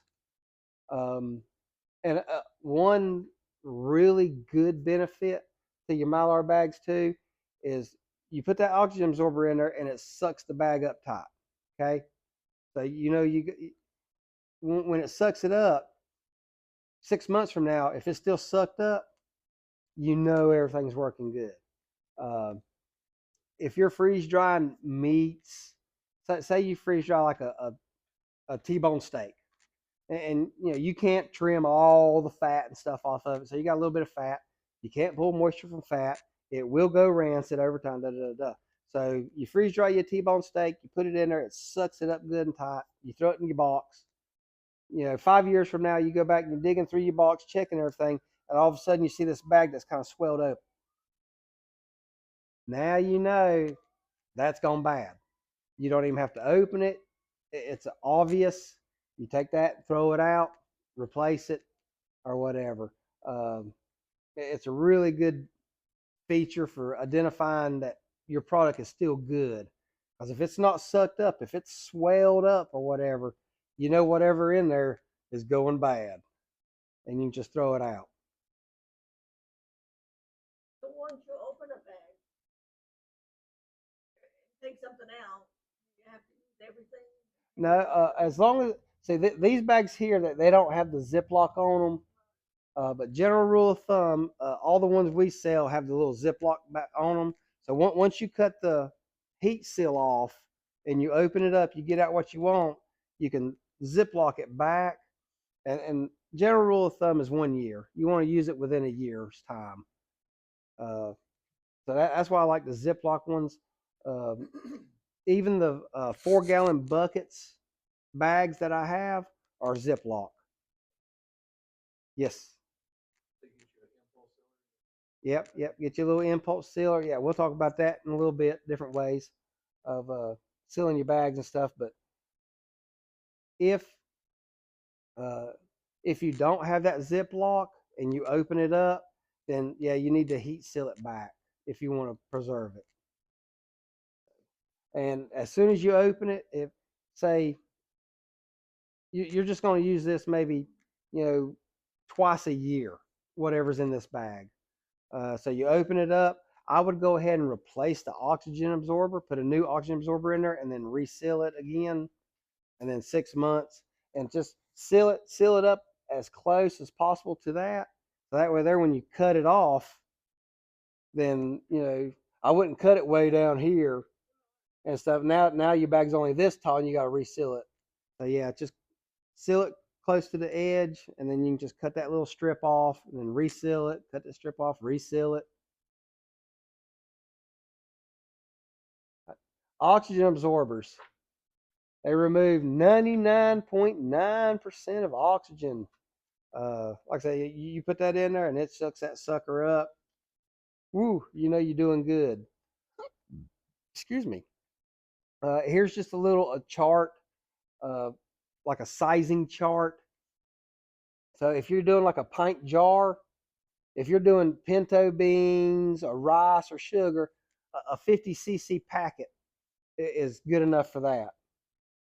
But now if you're doing pastas or instant potatoes, uh, dried corn or whatever, then you'll want to put a 100 cc pack in there. So depending on what food it is and how it is, will determine what size oxygen absorber you want to use. You cannot overkill. So if all you have is 200 cc packs, and you're just you're just putting in some rice in there, but it's like, put it in there. I mean, if that's what you got, they're cheap. More is better. Just don't underdo it. If it calls for 100, don't put a 50 in there. Absolutely not.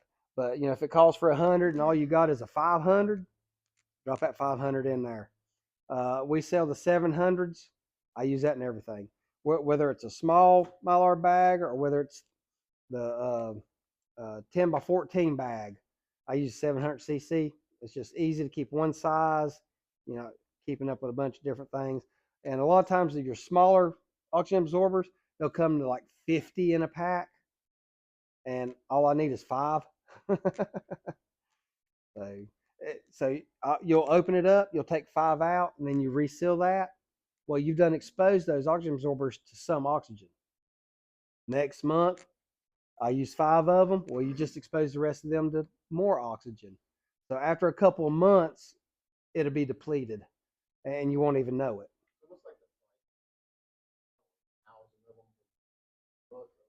Yeah, like on Amazon, like I said, they have all different sizes. The ones we sell are the Harvest Right ones. They're 700 cc packs, and it's $20 for 50 of them. But you can go on Amazon and you can buy the other ones and stuff. You can probably get like 1,000 for 20 of the smaller sizes and stuff. Yeah, well, I mean, everything's made in China anymore. Do they come in like little bags? Yeah, so the Harvest Right ones, it's 50, but they're in packs of 10s. So when you open up the pack, it's only got 10 of them in there. Oh. And the Harvest Right ones, they come with a little dot, a little pink dot in there that's inside each packet. So once you open that up, when that pink dot, when it starts turning purple, once it turns purple, then they're no good anymore. It's an indicator. So if you open it up and you use oxygen absorbers and you leave it sitting there and you forgot to reseal it, you look over, oh crap, you see a little purple dot, go ahead and just throw them away. But yeah, just a good little chart. We sell the 4-gallon buckets of Mylar bags, and I've got some pre-made like wheat berries and rice and stuff like that. It's already all made up in Mylar bags, and I throw in the 4-gallon. I throw in I think I throw in like three of the 700 cc's, 3 or 4. I throw 4 of them in there. I throw 4 of those in there. It's a little bit over 2,000, but I'd rather be a little bit over than under. Just get a little chart there for that. All right, your desiccant packs. These are good for moisture. Do you want to throw a desiccant pack and an oxygen absorber in your bag? Not really. I mean, you can if you want to. it does. If the food is freeze dried, then there's no moisture in it anyway. You just want to remove the oxygen. So a desiccant pack would just be kind of waste of money. Your desiccant packs, though, you do want to use for um, salt and sugar and stuff like that. Not use the oxygen pack. Ammo cans, yeah, absolutely. Uh, but um, it keeps from moisture growing and mold and stuff like that. But definitely make sure your desiccant packs are dry. Like you were saying earlier, you can reuse them. Um, if you buy a brand new packet of desiccant packs, chances are they're going to be dry. But if you've had that Ziploc baggie of desiccant packs sitting around for 6, 8 months, they do draw a little moisture. So just before you're going to do something, what's it hurt to throw them in the oven for an hour, 100 degrees for an hour, and let them dry out really good before you use them. Yeah, desiccant packs can be frozen as long as they're dry. If yeah, if I mean, you like take one out real quick and then freeze them again. right, that's a good idea. As long as you, again, plastic's not a really good water barrier. So you could draw moisture in on your desiccant packs. That's the only downside. If you're storing your desiccant packs in a Mylar bag and putting them in the freezer, there you go. So like if you buy one with a 50 in it, you only want one. Right. You grab one out real quick and then Yeah. seal it back up, throw it in the. Yeah. Yeah, it'd be fine. So just another little chart. Um, your volume. Let's see here, area in square feet. How much desiccant pack you want to use. All right. Sealing your Mylar bags. This is what comes with your Harvest Right freeze dryer. Is one of these. That's manual.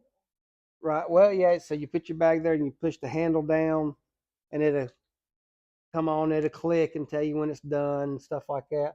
But that's not the only way of sealing Mylar bags. This little puppy right here is $125 from Harvest Right. That little hair straightener, $20 at Walmart. But it's electric. Right. Well, yeah. Well, you're sealing the bags up now. Oh yeah, And so, yeah, everything on here is electric. I mean, you can even use an iron. If you're doing like the big Mylar bags and your 5-gallon buckets and stuff, get you a little 2x4 to put there on your bucket, fold it over, iron it. Quick and easy way, as long as it's a heat source. Just make sure you play with it a little bit. Start with a low temperature, and then seal it, and then try to pull it apart. If you can pull it apart, crank up your temperature a little bit until you can't pull the Mylar bag apart anymore. Don't crank it up wide open.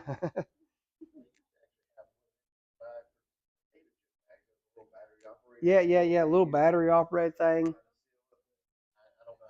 Yeah, yeah. But yeah, so this is like the commercial stuff that you buy for sealing bags, but you can use irons, hair straighteners, anything you got at the house. You don't have to buy the big fancy stuff. All right, buckets again. You're looking for that HDPE two stamped on there. Uh, the Gamma seals, they're cute. If that's what you want to go with, yay. I'm poor.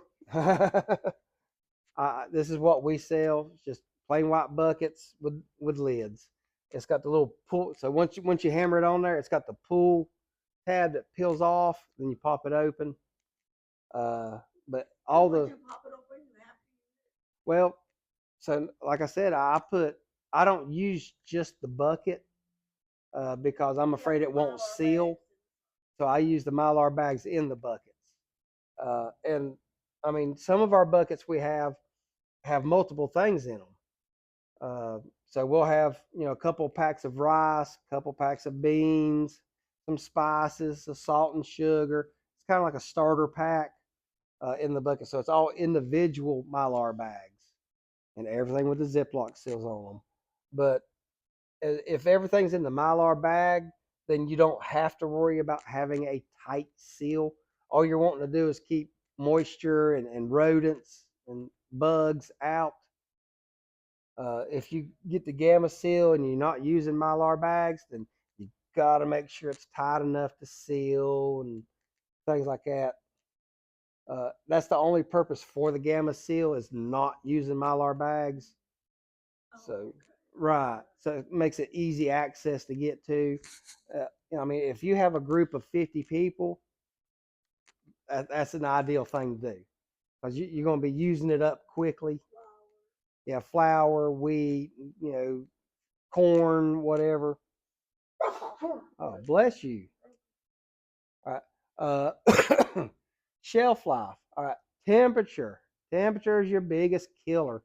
If you have a bunch of preserved food, I don't care whether it's canned, dehydrated, or freeze dried or whatever. If you take that food and you put it up in your attic, it's not going to last no 25 years. It ain't going to last no 5 years. It's going to degrade extremely quick. Heat is one of the biggest killers, for food. Dry, cool, dark place down in the basement, a crawl space, your bunker. Who has a bunker? I was gonna say, if they did, I wouldn't tell you. Well, I was, yeah. So I'm going to your place. I haven't had anybody answer me yes on that one yet. I wanted to put one in because, just have a big hole dug and then they have things you can buy, like a cylinder thing or a Right. square, and they just set it down in the hole, make your door pass through it. Right. So, Those bags that have those holes, they consider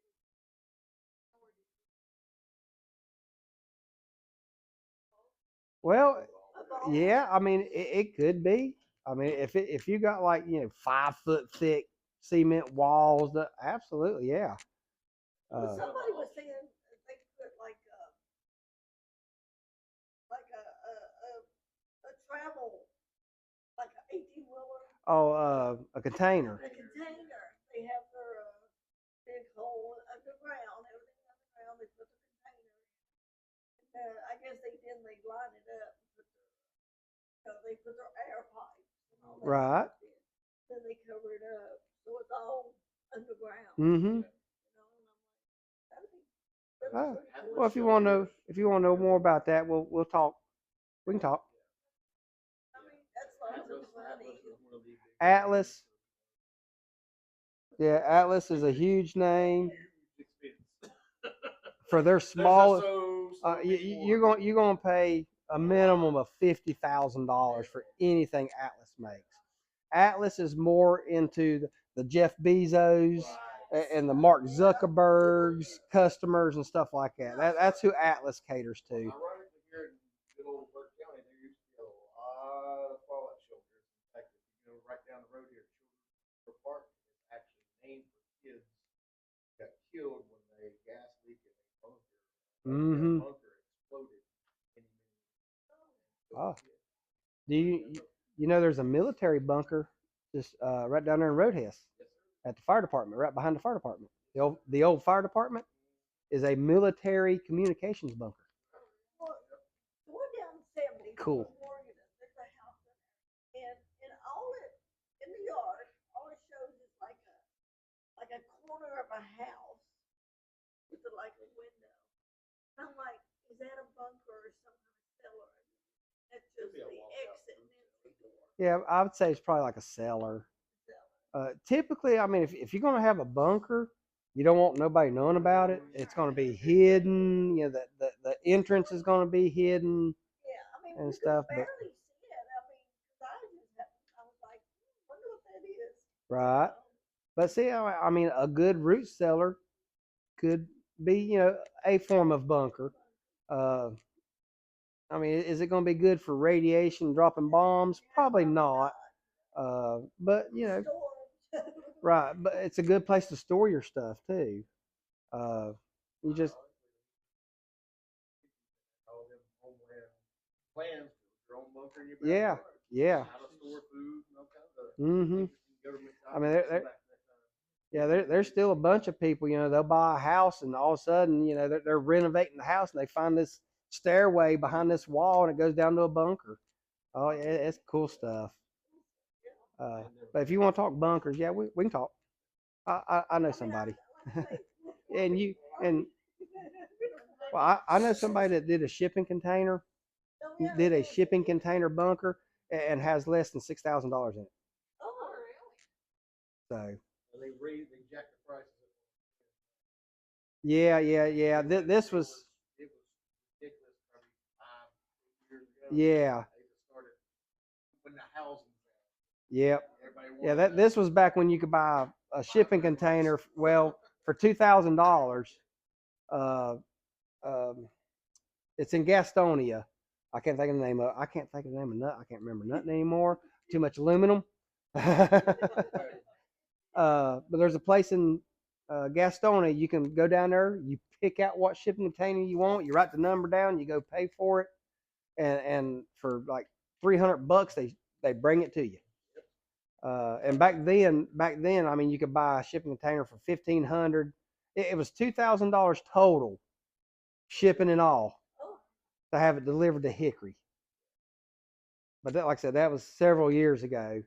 So now I'd say under 10,000, because the price of everything's went up. But for $10,000, I mean, you could have you a nice little 40-foot underground bunker. 10 by 40, 10 by 25, whatever. Yeah. 10 for 5 years now. Oof. Well, You just gotta be careful with the paint. See where you paint. I recommend absolutely Redo it, yeah. Lead. Yeah, and the floors are soaked in bug resistant stuff. you'd have to lay down. Yeah, lay down like vinyl tile, vinyl floor, what you put in your kitchen Planks. or something.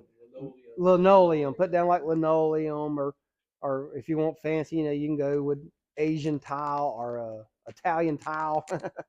But Little sponge. yeah, the little mats or something, and then repaint the walls on the inside and stuff.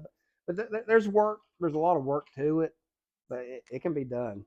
It can be done for under, I would say now, under $10,000. Right now, they actually got the containers that make just for that purpose. Have to see where the Yeah, nastiness yeah, inside of it. Well, that's cool. yeah, I was just thinking of like storing food. yeah. Because I love a basement, but I don't have a basement. Right. Yeah, a lot of people don't. So yeah, a nice little root cellar, or and like you said, so the shipping containers, they come in like 20 foot, 40 foot, 53 foot. Well, they make them in 10 foot. Uh, so just a 20 foot. I wouldn't go much smaller than a 20 foot, because if you're gonna have to go down there and live for a month or so or something, then you need to have a place for a bed and other things like that. But I was in one of they even put themselves water in there. And they put them a bathroom. no, I'm at. Do you have? I'm kind of. Whoever's got one, they would be crazy to tell you that they had one. Yeah. I got a bunker. My address is, and oh yeah, I'll show you. I'll show you pictures if you want to see them. I was so jealous when Ep4 started making then they started seeing the price. Oh, I work. The company I work for is a integrator company, but we have our own fab shop, machine shop, all this other stuff. And they come to us, about a year ago and say, "Hey, give us some ideas. What can we do? Something that we could make, that we could just produce and make, to help bring revenue into the business."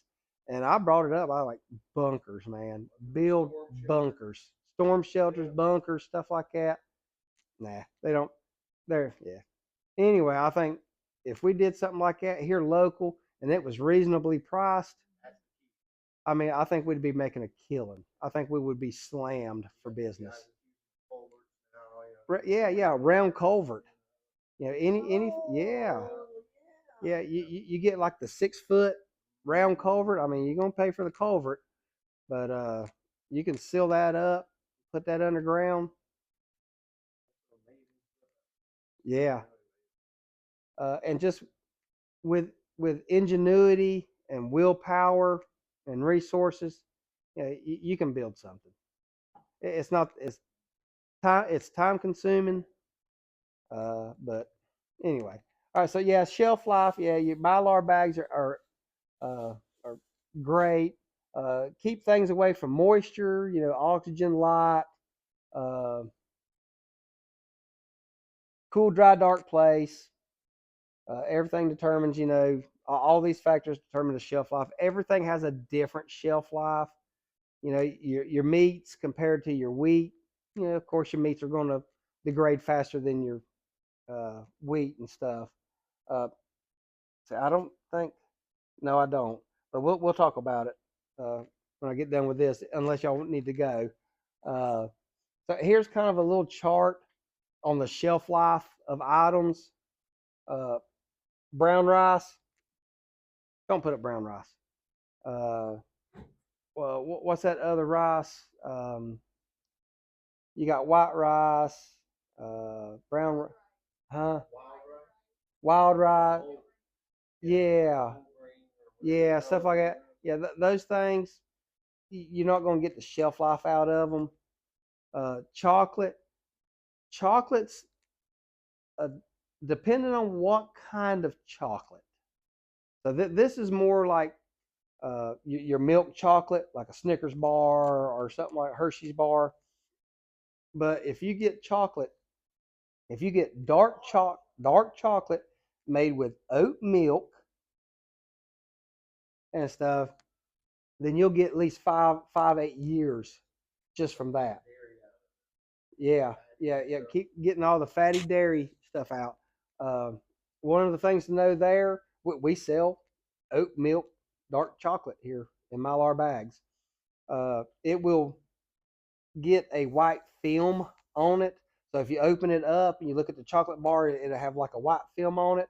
That's just the oat milk and everything separating. Put it in a little pan, warm it up. You're not looking to cook it. It just, you want to let it melt back.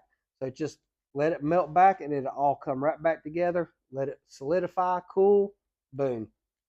You're back to chocolate. So you got your sweet snack, comfort food, energy boost thing there too. Nuts, people don't know, nuts are oil. They're nothing but oil. So anything with oil doesn't have a shelf life, goes rancid, so you get short. Beef jerky. So this is dehydrating. Okay, your beef jerky, anything that's dehydrated, you're going to get less than 5 years out of it.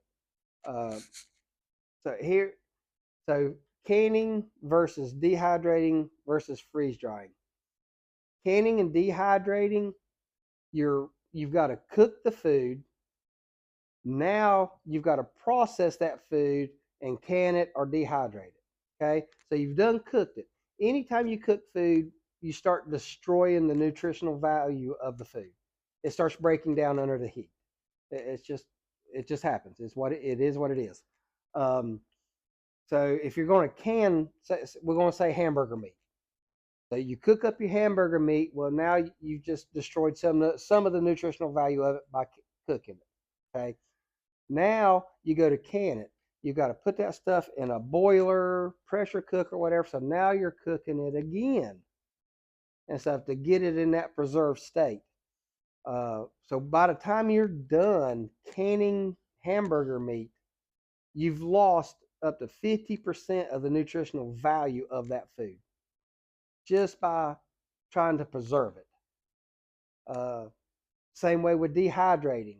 You cook the food, you are like beef jerky or whatever, you put it in there, you're cooking the food, and you're cooking the food for days and stuff. So, and it's sucking it's heating the moisture out of it. So you're overcooking the food. So you're destroying the nutritional value of it. And I don't particularly like eating shoe leather. Personal opinion with dehydrated food, but you're losing up to 50% nutritional value. Freeze drying it, you cook the meat, you freeze dry it, you put it in the Mylar bags, you're preserving, at least 96% of the nutritional value of that food. So in comparison, 1 pound of freeze-dried meat is equal to 2 pounds dehydrated or canned meat as far as nutritional value goes. That's why I preach freeze drying. But I mean, if you can't afford to buy a freeze dryer, you know how to can stuff, do it. Absolutely. If you have those means to do it, do it. Just remember, your shelf life is going to be 5 and under. So you'll make sure that you're rotating your stuff out if you're not freeze drying it. Yeast is another good thing to have put up. You can go and buy the blocks of yeast and stuff. Just remember, short shelf life. But if things go bad, get your yeast, get you some sourdough starter going. Boom, you've got your bread source. So even put them in like buying yeast pads. Well, yeast is a living organism. You can put them in like Mylar. Right? Yeah, you can't freeze dry it or anything like that because you're gonna kill them. Yeast is bacteria, so that's just one of the things you can't get away from. But just buy you a couple blocks of yeast every couple of years and just keep it rotated out. It's cheap, fairly cheap, but just yeast is another good thing to put up. Crackers, saltine crackers, Ritz crackers, things like that. You can freeze dry them, but then they get so crumbly and brittle and stuff. But crackers is a good thing to have. There's your cornmeal and your herbs, your powdered milk stuff. And now we get it flour. Again, flour, if you put it in Mylar bags and store it right, it's saying like 8 years. But unless you processed the flour yourself, I wouldn't trust it. So I would keep it under 5 years for rotating it out. Peas, black beans. Now you get into your beans, your coffee, and your rice and pasta. I mean, those are the things that last longer. So if you're just getting started or whatever, here's where you hit. Get this first, get this put up, get it packaged, done, and then work on your other things as you go. But just a little chart for that. And again, canning and freeze dehydrating. Dehydrator's relatively cheap. The food is edible, but just remember you're losing you're going to have to eat twice as much of it as you would freeze dried food to get the same nutritional value. And then two, you can lose a lot of flavor. I mean, when you're canning stuff, I mean, you can dump all your spices and things like that in the same way with dehydrating, but you lose a lot of the natural flavor of it too. So you've got to spice it up. With freeze drying it, you maintain everything. You're taking just the regular food, and all you're doing is sucking the water out of that food. So it's maintaining everything except for the water. So all you do is just add the water back to it, and it goes back to exactly the way it was before you freeze dried it. You can't do that with canning or dehydrating. And okay, we're done with that one. Any questions? You always have questions after we leave. All right. All right. Any comments? Freeze drying's great, but like you said, it's really expensive. It is.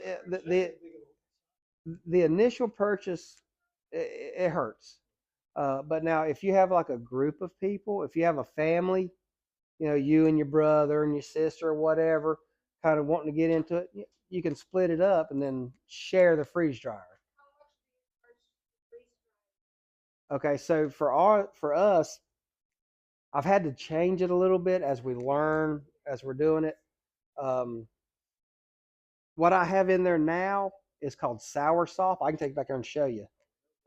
You know the sour salt. I am freeze drying sour salt for a guy. He sells it for $29 an ounce, freeze dried and stuff. But that has been in there for 3 days. So yes, a lot of water content in it. A lot of water content. So what I'm having, so for dry goods, for like fruits, vegetables, or just dry good things like that, it's $15 for the first tray and $5 for each tray after that. And I hold 5 trays, and that covers the freeze drying, the Mylar bags, oxygen absorbers. So yeah, when you pick it up, it's in bags ready to go. Liquidy items, eggs, milk, soup, sour salt. It's uh, $20 for the first tray and then $10 for each tray after. Because, like I said, it's running. Yeah, it's running for 2 or 3 days, and it runs on 110. I can't get it in 220. If I could get that free, yeah, it sucks the power. I don't know why they don't make them with the switch on there where you can do 110 or 220. I really wish they did because I'd wired up 220 in a heartbeat. Yeah. Uh, but the lower the voltage, the more amperage it takes to run it, and the power companies charge you by the amp. So if you can double the voltage from 110 to 220, you just drop the amps from 10 amps down to 5 amps. So if you go up to 480, you go to 3-phase, you just dropped it from 5 amps to 1.2 amps. Yeah, big difference. But being on 110, it has to have its own dedicated 20 amp circuit. So it's sucking a lot of juice. So yeah, I've had to change that a little bit, especially when we started doing the sour salt for him. I'm like, oh my gosh. I run that thing for a whole month of nothing but sour salt for him. So is he selling this sour salt Mm-hmm. online or something? Yep. So We're trying to find fresh sour salt. oh well, now he's doing the fresh too. Mm-hmm. So he got his license to be a to get it now because the guy he was dealing with, he got a batch. He drives all the way to Florida to pick this stuff up, and you got to buy 200 pounds of it at a time. And then yeah, a lot of it was bad, and he called him, and the guy wouldn't work it out with him. So anyway, so sour salt, it's a tropical fruit. It looks like a gourd. It looks like a big gourd, but it's green and kind of a little spiky looking. But it tastes like banana, pineapple, just all blended together. Great, yeah, it is really, really slimy, but it is good. Man, it is good. Yeah, he sells it. So Yeah, well, like we go to a little Asian store in Charlotte, mm-hmm. $11 for 4 ounces, maybe something like that. It's so good. Yeah, so bitter. He markets it. He markets it and sells it for cancer patients, for people that are going through like chemo and radiation and stuff, because it relieves a lot of the ailments from the cancer treatments and stuff. Yeah. I'll get you in contact with him. He sells the raw, and he's doing the leaves now to do tea and stuff. Yeah, I'll give you. Yeah. Yeah. Well, over there it's nothing, Yeah. SOURSOP.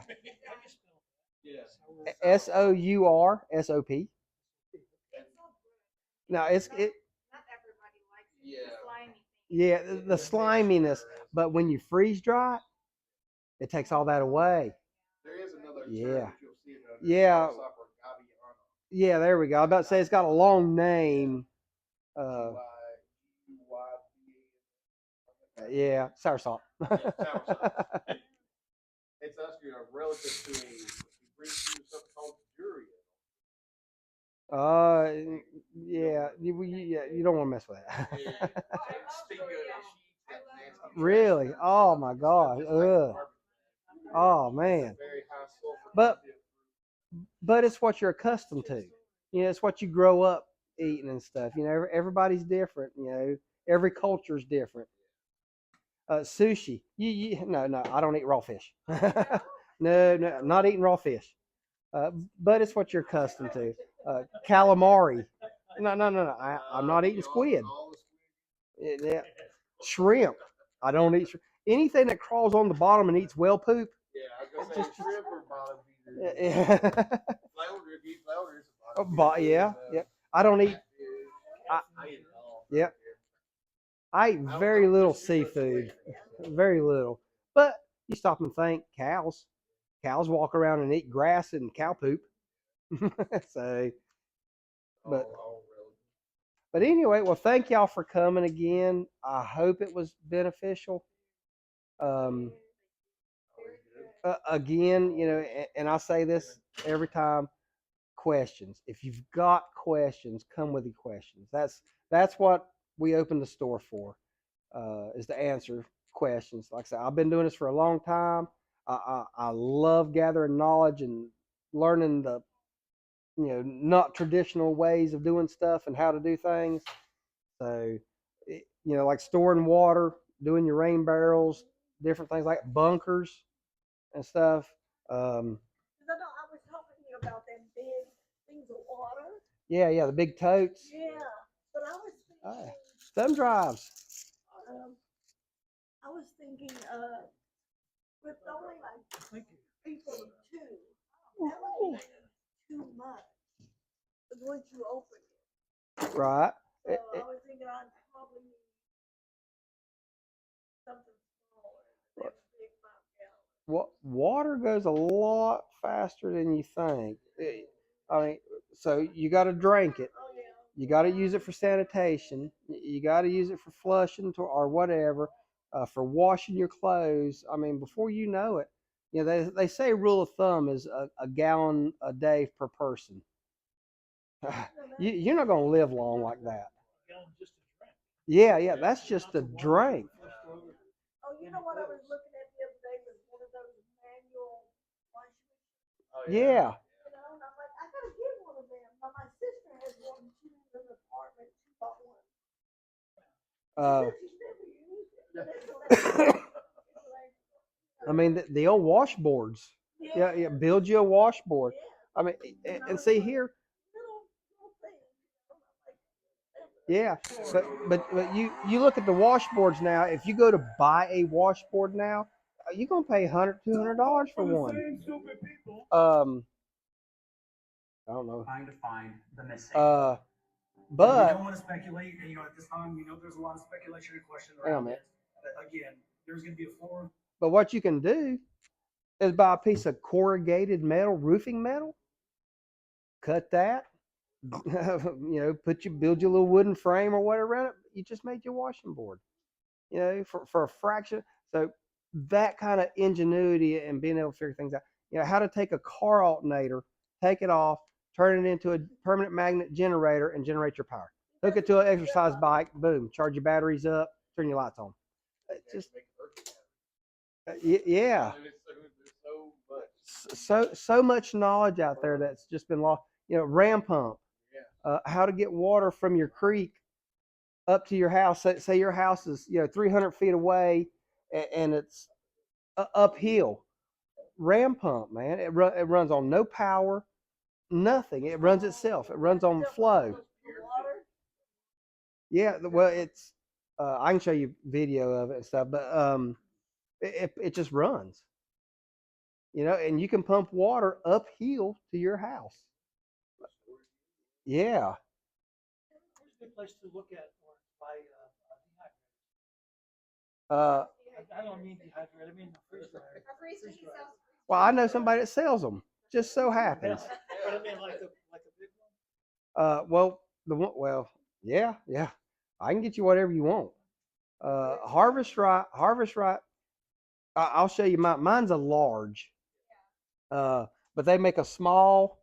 For a one family, what size should we? What I sell the most of is the medium. The medium's a good Yeah, good round fit. It's not too big. It don't take up too much space. The small, it's about too small. Yeah. By the time you cook up, like if you're cooking up some meals that you want to freeze dry, you about can't get it all in a freeze dryer in the small. So the medium is the one we sell the most of. Now I sold a medium to a lady, and she's like, "Oh, this is not going fast enough." So I wound up had to order her a large, and she bought a large also. So she has the medium and large. They had both of them running. They had both of them running. Uh, but real fast, I was going to show you what's on the thumb drive.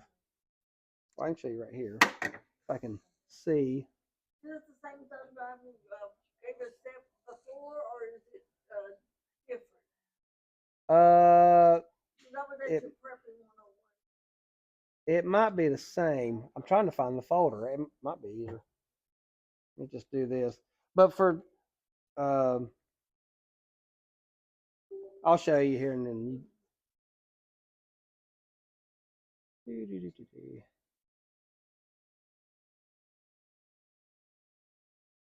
So it's got uh, on that thumb drive, it's got a book, prepper projects, uh, natural cures, wild edible plants, food storage recipes, first aid, the LDS, Latter Day Saints. I'm telling you, the Mormons, they got it going on. All right, they actually have books and manuals and everything for how much of this you need for this many people, how much flour, how much wheat, how much powdered milk, how much rice for each person and stuff. Uh, I put the book 1 second after on there. If you've ever heard of that, that's a good book. Well, no, that's just the first one. But yeah. Uh, After the first one, I didn't really care for the others. That's just me personally. Yeah, right. But it's local. It puts it in more perspective because it happens right here. Absolutely. Um, this one right here, you're gonna love this one. Okay, my wife had me. Well, it's on. Yeah, yeah. Go ahead. It's on your thumb drive.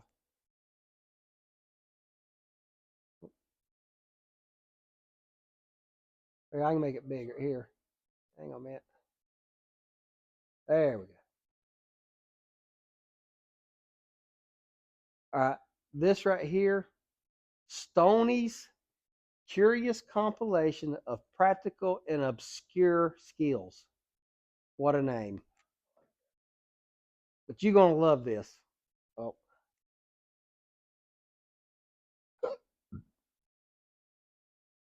seriously?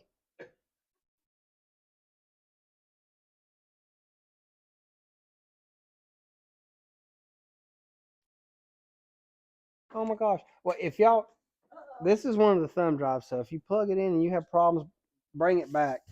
These are cheap thumb drives that I buy online just to give away. So, uh, hey,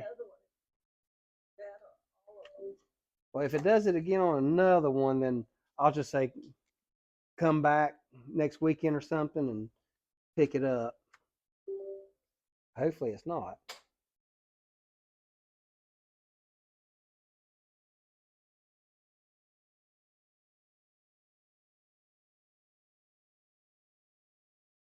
Oh, well, that is not good. Are they all like that? Is it a link to a? Well, yeah, I may have copied it as a link because I mean it did go pretty fast. I did them yesterday.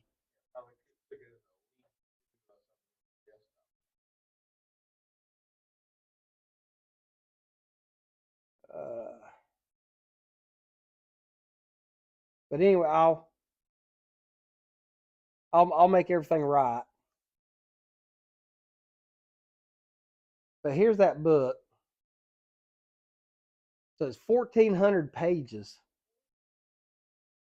But just for context, uh, how to build a fire pit, how to smoke meat, uh, self-watering containers, how to mount a horse, how to dismount a horse in an emergency. Predict the weather. Yeah, navigation by the sun, moon, and stars. I mean, good stuff to know there. Uh, Upside down bed. upside down vegetables, how to dye your hair with herbs. Prints, make paper in a tin can. Uh, Pop up ladder. how to milk a goat. But it's just totally obscure, off the wall stuff that there's good you know uh, uh, how to make cheese, cheddar cheese. Good to know stuff. Uh, right. How to braid a rug. No honeybees put together a beehive. How to extract honey. How to make medicinal honey. How to make a water filter from a 2-liter bottle. Oh, yeah, I read that the other day. What I was looking at. You need But carbon packs. Where can you buy carbon? Oh, right packs? there. How to give a full body massage. First part of that whole thing. So yeah, I've been waiting for my wife to read that one. That chapter. She hasn't got to that chapter yet for some reason. but yeah, my wife had me find that, and I'm like, oh my gosh, I got to share this with other people. So anyway, yeah. Big chicken. Bathe the chicken. Bathe the chicken. I ain't never learned to speak. It's just. I just thought it was so cool. I'm like, oh my gosh, it's like, yeah, I got to share this. That's very pioneering. Yeah. Right, yeah. Like the whole yolk and get Yeah. How to dry fruit and stuff.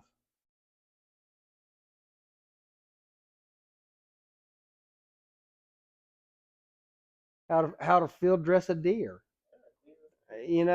Because crap hits the fan. I'm not a hunter. I went hunting with my dad when I was 16. Shot a 7-point buck. Walked down there with my dad, and it was still alive, and I about lost my cookies. My dad had to shoot it and kill it. I had to help my dad load it in the back of the truck, tongue hanging out, blood dripping everywhere. We get it home, go check it in, and get it home. And like, Dad, I said, I can't do this. No, you gotta help me. I'm gonna be throwing up all over the place. Anyway, well, at least you gotta help me hang it. So he took the knife, stuck it in the deer's back legs, and cut them. I'm like, guts is not my thing. I have a son. He has lifetime hunting license. He's been with his pawpaw, and he's hunted, and he's skinned deer. Boom! I got my gutter skin. It's just the same. My grandfather's a cool dude. But if the point comes where I'm by myself, you get hungry enough, you'll do it. So that would be something I would need to read up on before I went deer hunting. If we got to that point. Right. Oh, he has the worst. Okay. Another story. 10 years old. Me, 10 years old, up in the mountains at aunt and uncle's house. They're out there. I'm just out there running around, playing around, having a good old time. Well, they're killing chickens. They're over there cutting the heads off and then letting them go. A headless chicken chased me down. It felt like 10 minutes. Chased me and everything, and then finally flew down off the cliffs, traumatized for life. Oh my gosh, nightmares. I still wake up being chased by headless chickens. Put it in a 55-gallon drum. Oh, but anyway, that's my problems there. So. Traumatized by a rabbit. Broke the head off with my hand. Right. My grandpa was just thrown over the edge of Yeah. Break your neck, slam that old rabbit down. Well, me and my daughter are in trouble because when we went to the expo, Mountain Readiness Expo, I'll tell you about that if you're interested. It's a 3-day event. It's nothing but classes. I go there and teach and set up. And I mean, you can learn how to do a gun. You can learn how to process a chicken, process a pig, build fires. I mean, it's 3 days of nothing but classes. Teach you hands on, hands on. You're there doing it. Yeah, blacksmith, build a knife. I mean, everything. It's really cool. But there's seeds for generations. We sell their seeds, but they do rabbits too. They raise meat rabbits, and they sell the meat rabbits there at the expo. Well, my daughter and her friend, they save a rabbit. So guess what I have living in the house? Just one. But they're like, if we can just save one of them from being eaten. So now I have a big old fluffy bunny living in the house. So check those thumb drives, take them home and plug them up. If they don't function or if there's whatever, just come back today or next weekend or whatever and let me know, and I'll make everything right. So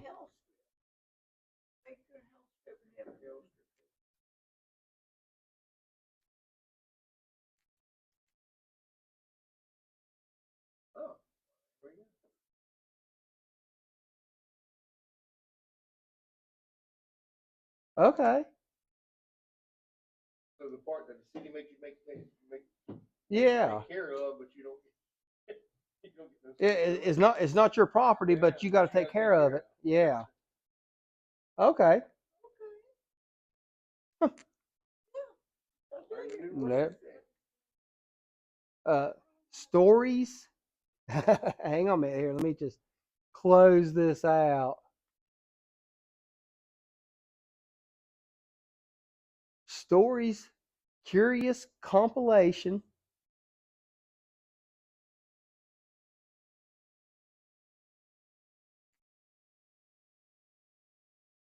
of practical and obscure skills.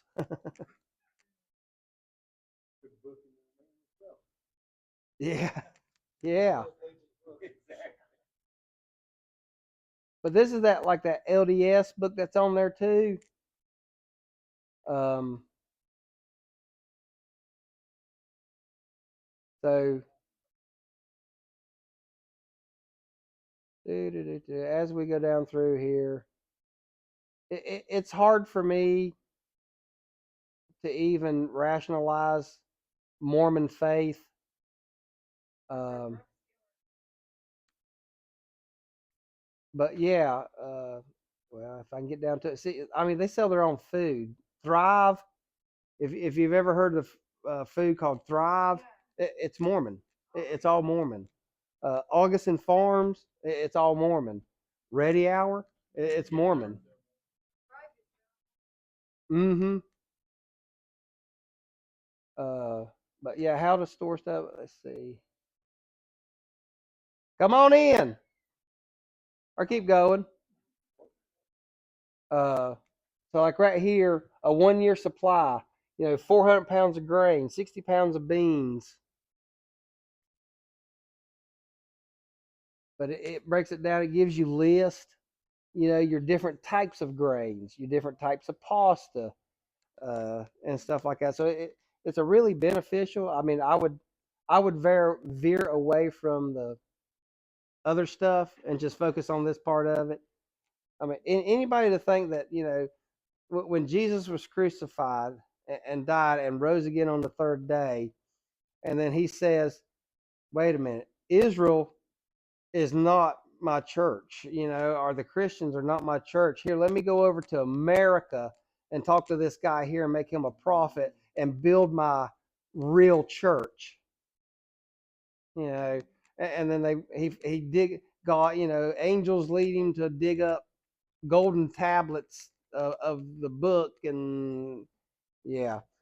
Polygamy. I mean, yeah, yeah.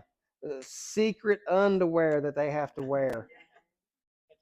You can't take it off. Yeah, yeah. Just off the wall cult type stuff. Secret handshakes in the temples. I mean, just yeah. Anyway, that's my personal opinion. I'm not trying to bash anybody or anything. Uh, it's just not for me. Not meaning to change the subject, but what is the name of that prepper camp that you told me about? Mountain Readiness Expo. And when do they have it? They do two of them. They do them. They do one in May in the springtime, and they do another one in October called Fallout. October Fallout. They're both up in Harmony. Yeah, it's in Harmony, which is right above Statesville, north of Statesville. We don't go to the one in October because it's mainly just a party fest. So I'm not interested in that. But we do go to the one in May. Yes. Now,